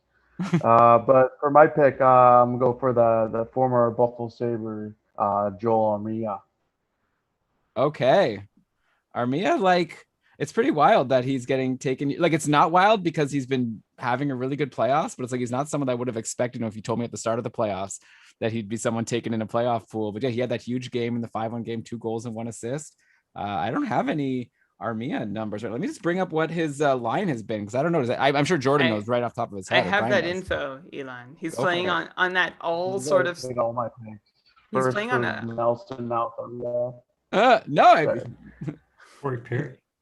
Armia is playing with Corey Perry and Eric Stahl, which would be a great line to play on in 2008. And Joel Armia is making it work for him all the way in 2021. I don't know if I went too far back by saying 2008. But Armia, tied for 3rd in scoring on the Habs. In fact, his whole line takes up the 3rd, 4th, and 5th highest scoring positions amongst Montreal Canadiens. And that means, they're ahead of Gallagher. They're ahead of Caulfield. They're ahead of Jeff Petrie. So it's a fun pick to think that maybe Joel Armia, who's really never done much of anything. I remember at the start of, was it this season or last season, he went on a little run and everyone was, new great candidate for bangers. He throws hits. He's been scoring goals, and then it died out completely. So in the regular season, he's like a 35-point player, maybe, who bangs. And in the playoffs, apparently he has a little more to offer, which is he's never really had a lot of playoff experience. We don't know if he's one of those guys yet, but so far he's doing very well playing with Stahl and Perry. Yeah, I feel like we're potentially going to lose a listener in Tyler here because I've been hard on his picks. But I do have a player on the Habs, maybe a couple that I'd prefer. So we'll see when they get picked, and we'll. But anyways, Tyler might get the last laugh if he wins this round, and we're talking to him for the final heads up matchup. All right, Ryan, who do you got for the second pick of round 7? I'm going back to defense. I'm sticking with the Islanders, and I'm going to try to ride the hot hand of Noah Dobson. Okay, yeah. So I blew up the Noah Dobson name earlier, but he's doing pretty well in his role of power play quarterback. 2 more points than the next highest scoring D, which is actually all 3. There are 3 other D with 5 points in 12 games in Long Island. So you've got Dobson with 7 points in 12, and then Pulock, Mayfield, and Leddy all together at 5 points a game, but only one of them has been recently quarterbacking the top power play, and that is Noah Dobson, who I would love to see him continue to do well, so he can kind of establish himself as being the power play quarterback going into next year and maybe actually being good at it. Wouldn't that be nice, Elon, if we knew that going into next year's draft? The thing is, like, he's playing like 11 minutes a game in these last couple of games. Like, Trotz doesn't like him aside from on the power play. So it's like a bit of a risky pick because it's almost like this ice time makes me think he could get benched at some point. But as long as he's there, yeah, like you said, Brian, he got 2 power play points against the Bruins in game 5. And then, he got an assist in game 6 at even strength somehow in his 11, I don't know, it was like 10 minutes of even strength time. So he's figuring out a way to get points even with his limited ice time. So I guess you got to go with him here if you want to get a defenseman on the Islanders. Okay, so now we're over to Colton. Who are you thinking? That was a solid Dobson pick, another guy on my queue. However, now that I'm hearing you guys talk about the 11-minute thing, I'm maybe, somewhat relieved that I didn't take him, but I think it's a great pick. He's going to get lots of points. I'm actually going to once again deviate. I keep saying this. I wanted to get Islanders players, and every time I have one queued up, then they get taken, and I end up going with a completely different team. So I'm actually going to take Riley Smith from the Vegas Golden Knights. I think that he's got some top 6 minutes and gets power play time, and his points to date may not necessarily reflect what he's going to do going forward. And I'm hoping that shows itself in this round before I get eliminated from this pool. And if it does, then maybe I'll be so fortunate to get to the final too, but we'll see how it goes. His points to date, you just said, there's a quote, his points to date hopefully don't reflect what he's capable of going forward. And that's how I spent this entire season with Riley Smith. It was an exercise in frustration having him, and his play hasn't picked up in the postseason, although his shooting percentage is quite low. He is at least putting a couple shots on net per game, and he is the third piece of that Karlsson and Marchessault line that is going to be the line that's not seeing the top shutdown from Montreal. So I think it's a decent shot to take for sure. Elon, you were also on the Riley Smith train at some points during the season. What's your faith level in him at this point? Well, first of all, credit where credit's due. He's got 4 points in his last 5 games. He's been good lately. So I don't know what you guys are talking about how he hasn't been 7 points in 13 for the playoffs. Okay, but I'm just saying lately. Yeah, but if we were doing a regular, lately, for sure. Yeah, if we were doing a regular episode of Keeping Karlsson, it'd be like Riley Smith is on the upswing. I don't know. He's been like a solid 50 to 55 point guy for the past few years. This year, he obviously had this like big down year, but he's in the same spot. He gets like the same power play time, even strength time. So I just feel like, he's a little bit less reliable, but definitely upside to give you potentially like another like 4 points in 6 games or something. I think that's totally reasonable. I like that pick here. Now that takes us through the top 6 and the top 2D on Vegas. I guess we haven't been keeping track of which team has the most players taken. I guess it's between Vegas and Tampa. A lot of Islanders have gone to. Still not too many Habs. So we'll see if our resident Habs fan, Jordan, is going to try to even that matchup a little bit. I don't think I am. As much as I'd like to, I think I do need to lock down some defensemen as I only got one. I'm on my team currently. I have Karlsson, Killorn, Palmieri, Stamkos, Toffoli, but only the single defenseman in Theodore. So I'm going to lock down Ryan Pulock and finish off my D run. There you go. Brian, if you had the choice between Pulock and Dobson, who would you have taken? I know Dobson has more points overall. Pulock gets a lot more ice time, though. Sure, yeah. I was going to say it's probably about the same because you've got Dobson on for that ice time where the likelihood of scoring is higher, but the rest of the time it's Pulak getting a lot of ice time. So I think that probably all washes out, and I consider them roughly even, assuming that nothing swings in terms of their deployment. So Pulak, yeah, I'd be about as happy with him as I would Dobson.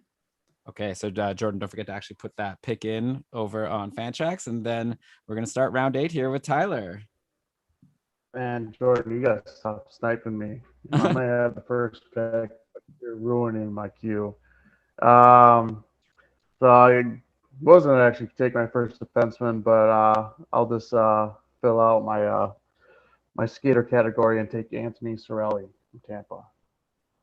You mentioned, Elon, that the top 6 of Vegas have been taken, and I was like, oh, okay, or the top 6 of Vegas have been taken, and I'll just take that again since I know you're editing.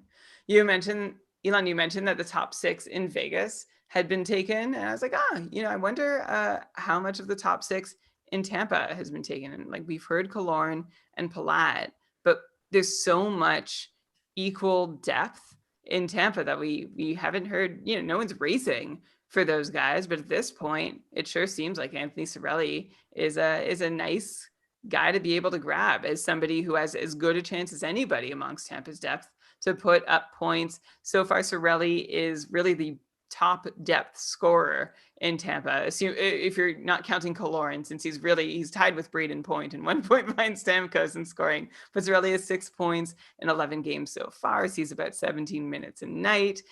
And there's really nothing to not specifically like about him. And he's playing with Killorn and Stamkos. So you would think that those points are accessible to him when even strength points come in Tampa, who has been relying very heavily on their power play. Yeah, I think fantasy hockey is obviously a very complicated game, but sometimes it's easy. And like I'm a big proponent of take a player that's playing with a really good player. Like if you're playing on a line with Stamkos, there's a good chance you're going to get some points. So as a late pick, Tyler, I promise I'm not just sucking up because I poo-pooed some earlier picks. I like the Cirelli pick. Good job. All right, Ryan, you're up. I'm going to stick with the Islanders, and I'm going to take Jordan Eberle. There he is. Brian's probably thinking like Eberle should have gone a long time. Finally, somebody takes Eberle. 8 points in 12 games, just one less than Matt Barzell. I'm just kidding. I think this is probably around the right moment to take Jordan Eberle, who we've really already analyzed. So, Elon, assuming you also don't have much more to say about him, we can go to Colton's pick. Yeah, I was just going to say that Brian's still mad at Peter Chiarelli for trading Eberle back in the day. He thinks that was the biggest mistake he made. Are you sure Peter Chiarelli was the GM at that point? I don't know. I assume so. Okay. Is this the official passover to sorry, I'm creating an editing moment here for you. I'll respond. The official pass. I wasn't sure if that was like the official Passover or if you guys were just looking to banter. Brian, do you want me to keep that in? The Elon, are you sure? Or I would just take out everything you said. But I'm right. He was the GM. Oh, was he? Okay. Can you confirm? I'm pretty sure he was. Like, he was the GM for a long time. The new one's only been there for like a year or two. Yeah, but how long was Peter Chiarelli there? A long, long time. Oilers. He joined the Oilers. All right, we're looking it up. In 2015. And Eberle was traded in February 26th. Oh, wait, no. I don't know. Oh, he's traded in 2017. Okay, yeah, it was Chiarelli. Okay. Good job. So do you want to respond and then give it to Colton? Okay, sure. I'll respond. As much as I might dislike Chiarelli for not believing in Jordan Eberle, and the Oilers playoffs exit brought some of that talk back about that being sort of a symptom of the bigger problem. I think there are things Chiarelli has done that are a lot more unforgivable than trading away Jordan Eberle. This is one piece of a very, very big and ugly puzzle. Okay, but now that we've covered that, Colton, it really is your pick. All right. Well, I'm going to go ahead and save some time here on the podcast time limit, and I'm going to take Cole Caulfield from the Habs. Not necessarily the highest producing player so far, but there was a few moments there in the past few games where their young guys were really popping off, and he was cashing in on those. And I think they might start to lean on them going forward a little bit more now that they've got to the Final Four, and some of those young guys have been the reason they got there. In my opinion, I think they might start to lean on them more, give them some power play time, give them a little bit more of those big moments. And I think he has the capability of cashing in on some of those points.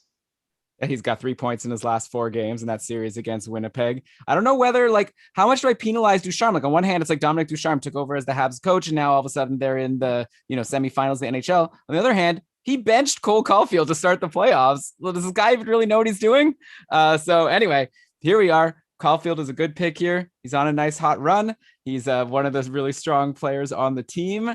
There's like still, okay, I'll wait for him to get picked. There's still like another Habs player. It's pretty wild that he hasn't been taking it, I guess for good reason. But I don't know. I guess, are we going to Jordan or Brian? Do you have any hot Cole Caulfield takes? I guess my only take is that we want Cole Caulfield to be a big scorer, and he has yet to score a goal these playoffs. In fact, he's the only forward on Montreal outside of Tomas Tatar, who's only played 5 games, that has yet to find the back of the net. So we'll see if he can remedy that in this next series against Vegas. This isn't to, I have no doubts about his abilities. In fact, all he's shown in these playoffs is really great signs that he's going to be potentially a fantasy impact player next season. So I'm not taking anything away from him, but it's just, it's an interesting way to see him evolve as being, okay, Cole Caulfield's he's going to start throwing goals up on the board, and no goals and 4 assists so far. And I am with you, Elon. I am waiting to see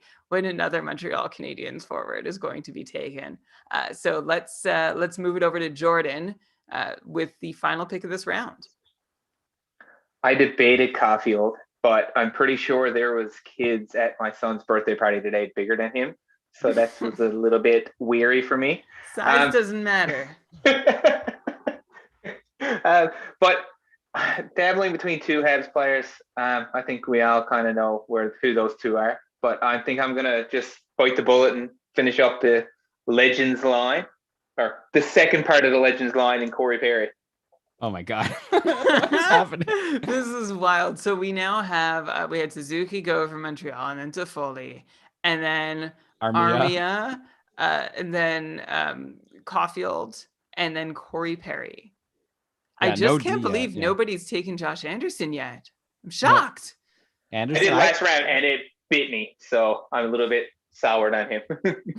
Oh yeah, no, that was a joke. I'm not gonna mention it. I feel like everyone should know the guy, so I'm not even gonna mention it. And that's my analysis for this peak. I mean, Corey Perry has shown, like, it's been great, really putting himself out there as somebody who can still contribute in a very precise and specific role. It's funny because he's not really known for his defensive prowess, and yet he's playing on a team that is shut down or nothing. But Corey Perry really making use of that net front position on the power play. I say really making use, even though he has just 6 points in 11 games, but he seems to be someone who's really great at picking up those garbage goals. So Corey Perry is off the board as, I guess, the 5th Canadiens forward. Elon? Yeah, I mean, I guess he's probably leading the playoffs in points per like contract dollars. Like, it's obviously a really nice deal for the Habs to get this player who's getting picked in a playoff pool for the league minimum. It's pretty funny. This is the second playoffs in a row where the final 4 teams are Islanders, Tampa, Vegas, and Corey Perry's team. Last year it was Dallas. This year it's the Habs. So I think Perry's like earning himself a contract just for the good juju he brings. Yeah, he'll be the player acquired just for the playoffs. Also, I need to check something I said already about Caulfield being the only Hab without a goal, aside from Tomas Tatar. Phil Deneau also has not scored yet, just for completion's sake. All right. Okay, so now we are over to Tyler. We're in round 9. It's 2 picks to go. And they both have to be D for Tyler. So let's see who he's going to take. Yeah, wait until the last minute on these ones. But for my first defenseman, I'll pick Nick Leddy. Okay, so we've got 3 Islanders D now off the board and not a single Habs D. So I don't know what that says about the Habs or the Islanders. I guess that it says what we need to say. But yeah, Leddy's got, 5 points so far in these playoffs. Not too shabby. He's in there with Mayfield and Pulock. I think it says that these Isles D, just pick one and you might get lucky And I guess what I'm saying about the Montreal D is that people don't think Montreal is going to score, or that even the top scoring Montreal D isn't going to be so awesome. Ryan, are you, I don't have your team in front of me. Are you boxed in with these last couple picks on what position you can take? Forward and a skater. So Okay. technically no, but practically yes. I like that Corey Perry pick. I'm jealous. But I will go then in his absence with another Montreal player who has scored a goal and take Brendan Gallagher. Okay, there it is. I was just like waiting for, like, that was a big wind up. I was ready for a huge reaction, and then you did like you definitely could have been going Eric Stahl with the way you were talking. So are you saying that had Perry been available, you would have taken him before Gallagher? Not before Gallagher, but Perry was my last pick in the last round, and that worked out well because he just seems like comes up for the playoffs and he annoys everybody, and then he scores trashy goals that make you hate him. So it's awesome. Right.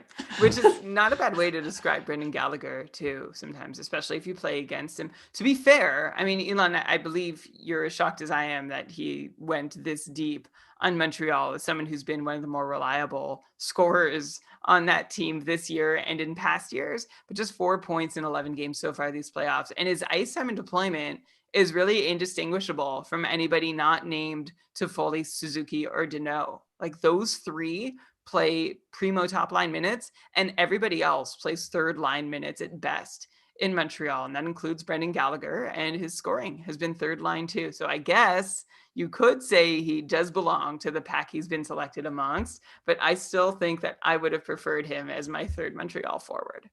I mean, the thing is, he like came off of injury, right, for the playoffs. Like, he missed the end of the season, and then he obviously had a slow start. He didn't really get any points until the last game against the Leafs when he scored a goal. But he does have 4 points in his last 5 games. So I'm just going to decide the narrative for me is Gallagher was getting eased back into things, and then versus the Jets, he started to be more take the role that he's used to taking, and that was 3 points in the 4 games. Gallagher, everyone's talking about Tampa and how they got this injection of Kucherov, for the playoffs, which helped them a lot. Like, the Canadians got this injection of Gallagher and Caulfield onto the team to start the playoffs. And that's probably a big reason why they did so much better in the playoffs than they were doing like leading into the playoffs when they were sans Gallagher and of course Caulfield. But Gallagher's like a really key player on this team. I'm still trying to decide if I should keep him in my dynasty league next year before his new contract kicks in. But okay, so let's go now to Colton for his second last pick. I see here, Colton, that you need a D and a skater. So which position are you going to fill right now? Yeah, I do need a D and a skater, and I'm actually looking at a couple of different options here, and I think I'm going to end up going with, I'm glad Brian didn't blow me up earlier with the Josh Anderson name drop. He was the first on my queue for a while, and I kept choosing somebody else before him because I kept seeing, oh, you know what, I should probably take that guy instead. But I'm actually going to take Josh Anderson now. I think he has the capability of, it's telling me I can't pick him. Might need a bit of an edit moment here. You will have an illegal roster if you choose. Oh, just like why can't I put him on skater? Maybe you have to select him as skater. Yes, I see. Okay. Restart. Okay, so starting from here with the edit. I will go with Josh Anderson. And I think he has the capability of cashing in on quite a few more points than he's had so far. He really hasn't done a whole lot in these playoffs, but he's getting those minutes that he needs to perform. And I've already got some other Montreal players here. So why not put all my eggs in this basket and hope they can score some goals against the Knights? I kind of see that series actually going pretty deep, like 6 or 7 games. So I'm trying to stack up on both Knights and Canadians in that game or in that series. And I'm hoping it pays off for me. So the eggs are in the basket. Now it's just a matter of, do they pay off for me or not? Yeah, the thing with Anderson is, he only has 1 point in the playoffs so far. He's playing on a line with Kotkaniemi and Paul Byron. I really don't know how we're going to project this guy for next season, Brian. Like, he came out so hot as a new member of the Habs to start the year. Then he's been super cold, like, to end the season. And now in these playoffs, hopefully for you, Colton, he gives you a little bit of juice in this third round of the playoffs. But yeah, I'm really curious to see what we should be expecting from this guy for the rest of his big contract with the Habs. Yeah, he had a really great 10 games to start the season. and then did very little since then, including very little in the playoffs. So I am sort of just going back to him being maybe a 45-point bangers type player who can also throw some shots on net. But I am with you in this pick and thinking that could be more underneath that we haven't seen yet. Like Josh Anderson does seem like somebody who should be thriving in the playoffs. And while we haven't seen anything yet, I guess I'm trying to keep a very open mind about what he might still be able to offer. Yeah, I'm looking forward to my beat writer interview. We'll have to get Arpon Basu again. And would love to get his thoughts on Josh Anderson and his season and how it started strong, and then he kind of disappeared. But still, we got the playoffs to get through before Arpon's going to want to talk to us about a season retrospective. Hopefully that won't come still for a little bit of while for Habs fans such as Jordan, who it is your pick, your second last of the draft. It sure is my pick, and the last one technically because I am defaulted Montreal as a team stat. Right. So I figure why not go with Alex Tuch on the third line just to really mess with my next pick. Okay, yeah. I have no issue with Alex Tuch on the third line, who has been putting up above third line production. In fact, he's up there in the top 6 in scoring in Vegas with 7 points in 13 games this postseason. Again, minutes aren't great, and he's playing on a line with Nicholas Roy and Matthias Janmark, which is like a fine third line. He's been doing a good job.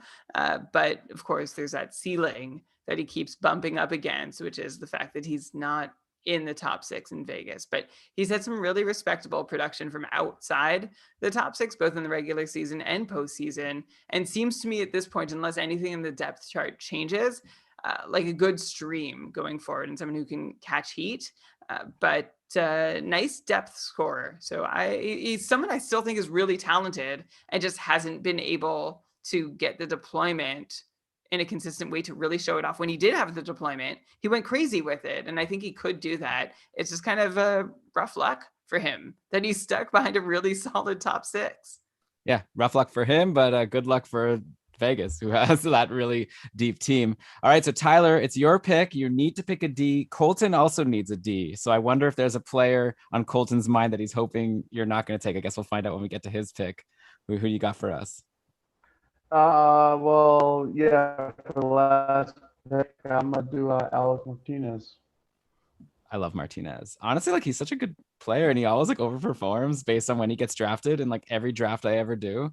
So I was just talking with Prashanth about the Detroit Red Wings, and Prashanth and I, by the way, decided, I don't know if you guys heard, that the Red Wings are going to be signing Alec Martinez as a UFA this summer to be a left shot defenseman that the Wings need. So he's great, and he's helping Vegas once again go far. I like this pick, which means it's going to be up to Colton to decide if any Habs D are going to get taken or if they're just going to be totally whiffed on for the whole entire draft. So Tyler, that finishes off your team. You've got, all right, I'm just going to read it off here. Kucherov, I'll just go with forwards D, then goalie. So Kucherov, Nelson, Marchessault, Palat, Chandler Stevenson, Yoel Armia, Anthony Cirelli. Then for your D, you've got Nick Leddy and Alec Martinez. Then the Vegas team goalies. How are you feeling about your team? Pretty confident, but there's a reason why the 4 of us are here. So, still a little nervous to see how this next round goes. I'm a little nervous that if you win, you're going to be able to really rub it in Brian and my face, especially mine, for poo-pooing a couple of these picks. So good luck to you. And we discuss them. All right. So now we're over to Ryan to finish off his team. You've got a skater position available. You got anyone in mind? Yes, I'm going to take the guy who will pass the puck to Corey Perry when he scores all his goals and draft Eric Stahl. You want the guy with exposure to Corey Perry. It's as simple as that. Eric Stahl, really interesting quirk for Eric Stahl. We mentioned he's playing with Armia and Perry, both of whom are in the 14 and a half minute range. Eric Stahl is seeing the least ice time of any Montreal Canadian, just 11 and a half minutes a night.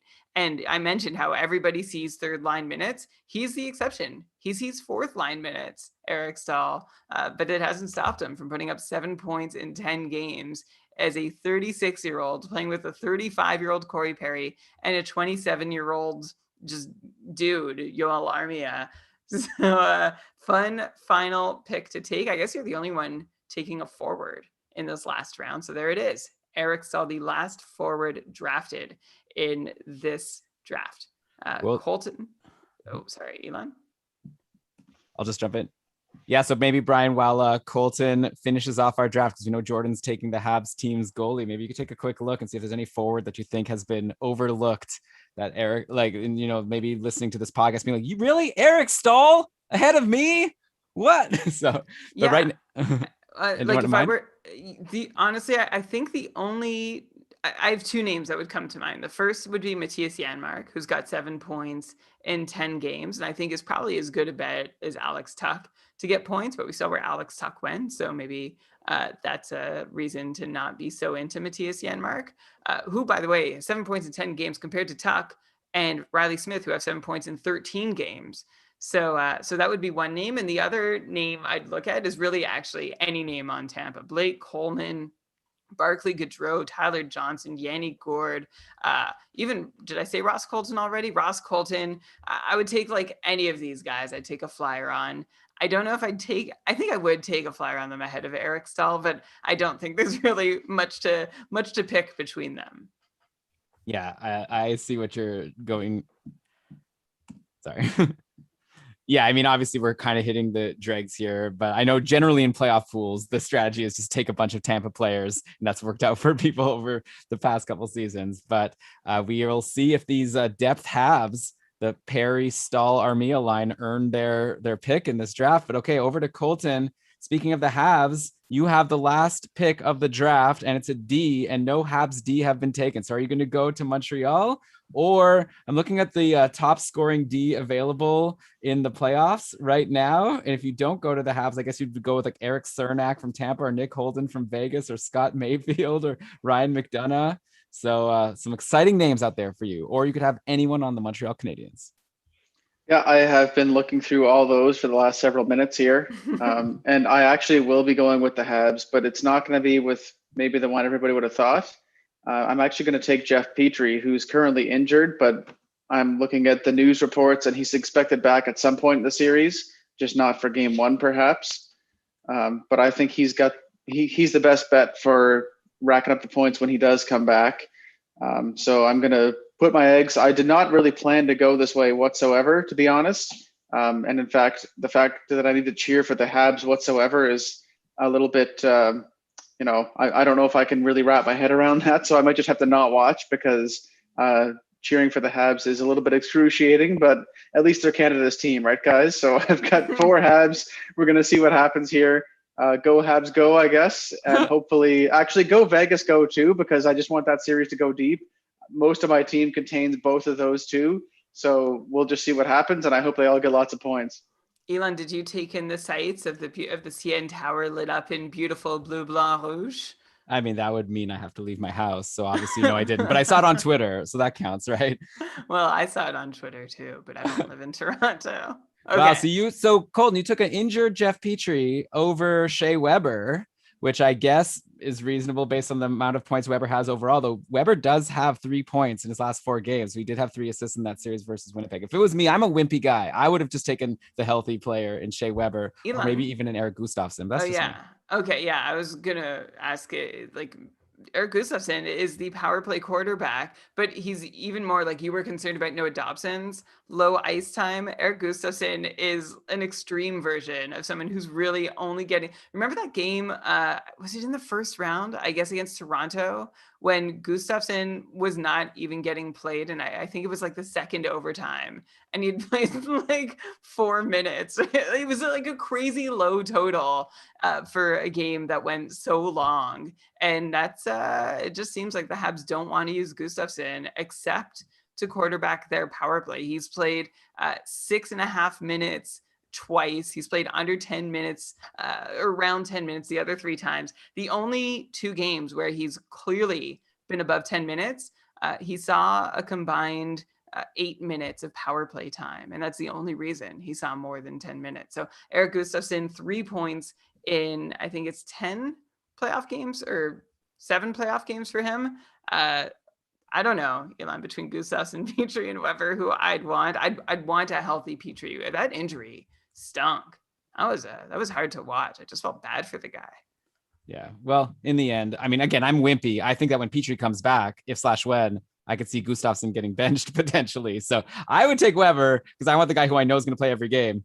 But obviously Petrie has that big offensive upside that we saw at the start of this past season. Okay, so I didn't actually read through the teams here. So for Ryan, with that pick of Eric Stahl to end his draft, he ends up with Braden Point, Max Pacioretty, Peugeot, Josh Bailey, Jordan Eberle, Brendan Gallagher, Eric Stahl, and then on D, Hedman and Dobson, and then the Tampa Bay goalies. So a strong looking team. And then Colton with his Jeff Petrie pick.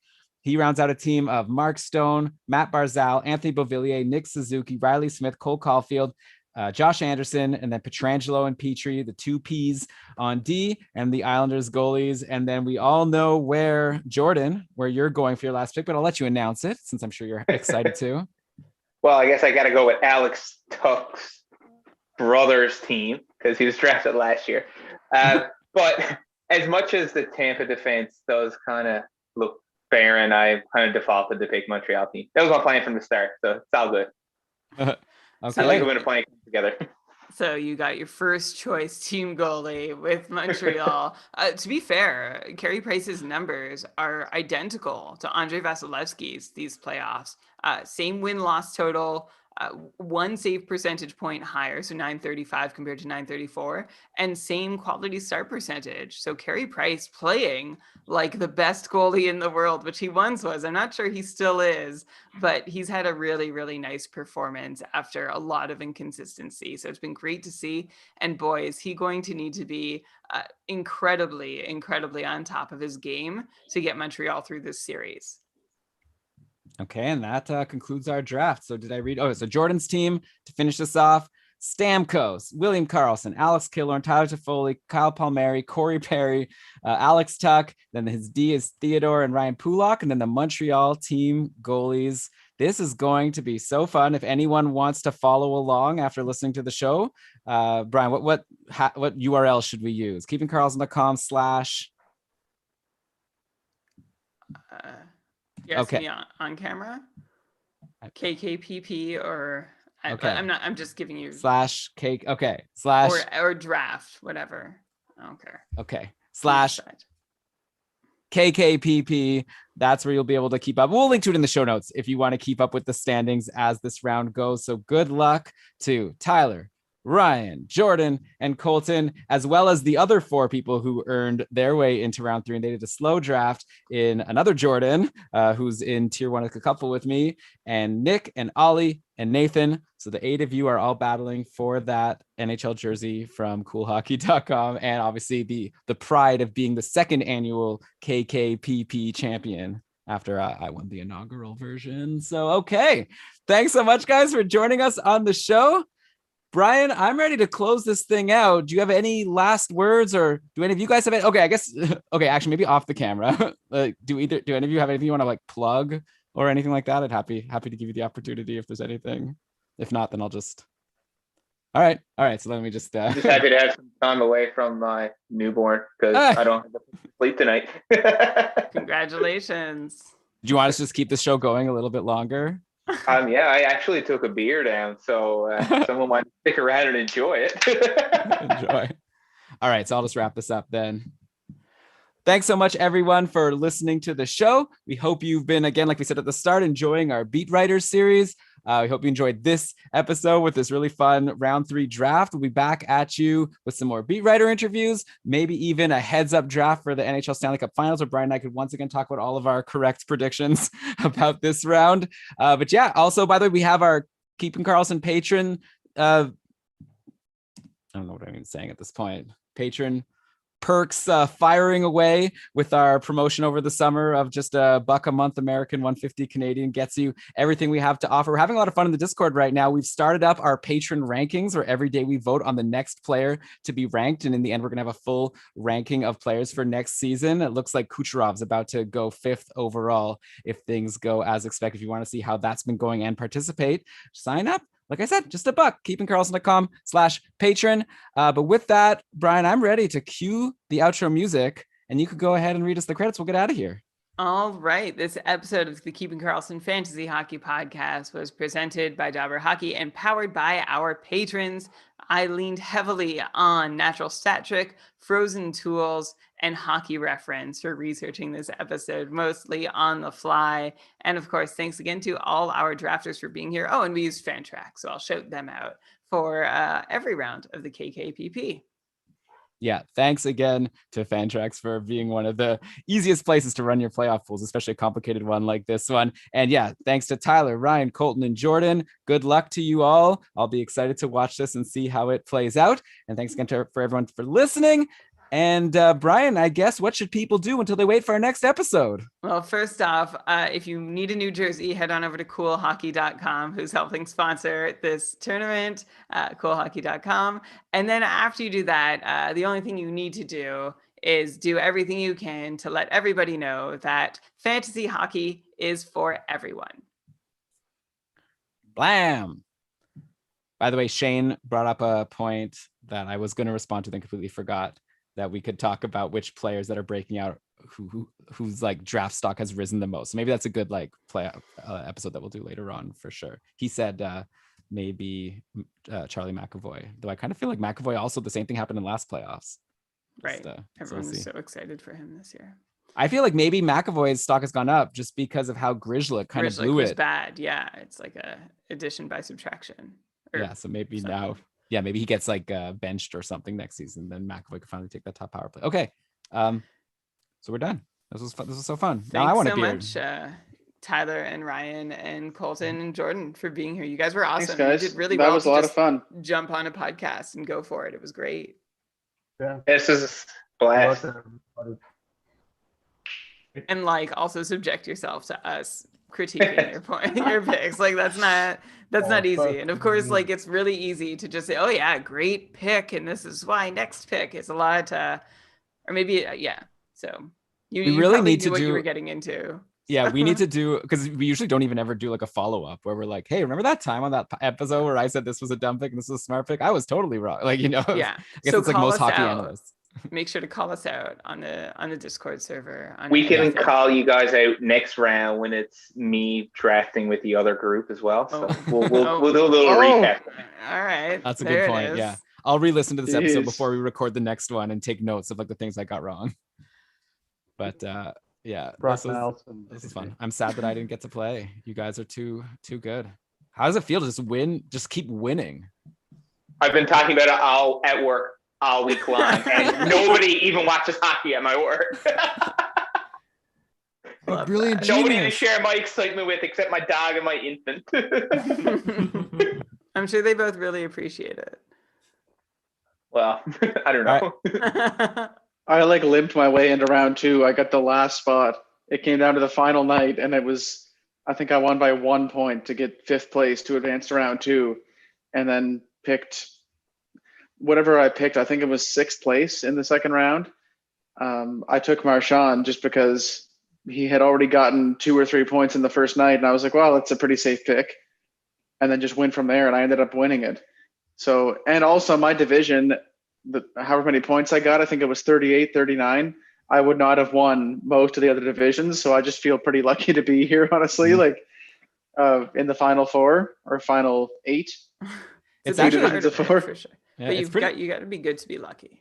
Yeah, it's pretty impressive that you had a late pick. I think everyone after, like, you remember that last draft, like a few games had been played, and a lot of people were thinking like, oh, it's already gonna be so unfair. Like David Pasternak's for sure the obvious pick after he had like a hat trick, and then the next game Colorado player was like, oh, now like whoever gets Makar and McKinnon's gonna win for sure, and then goes to show. I guess, it didn't work out that way at all. Yeah, like I didn't have a single Colorado player. I don't think I had mostly Vegas and Islanders, and then Marchand. Yeah, so you need to send a gift basket to Mark Stone and his line for shutting down all the Colorado guys. All right, so yeah, now that I'm seeing Jordan drink this beer, I'm jealous. I'm gonna go do the same. So thanks again, gang. I'll try to get this posted tonight. Thanks, guys. Have a good night. Yeah, awesome. Yeah, Thanks a lot. everybody. Have a great Welcome, one. guys. Yeah.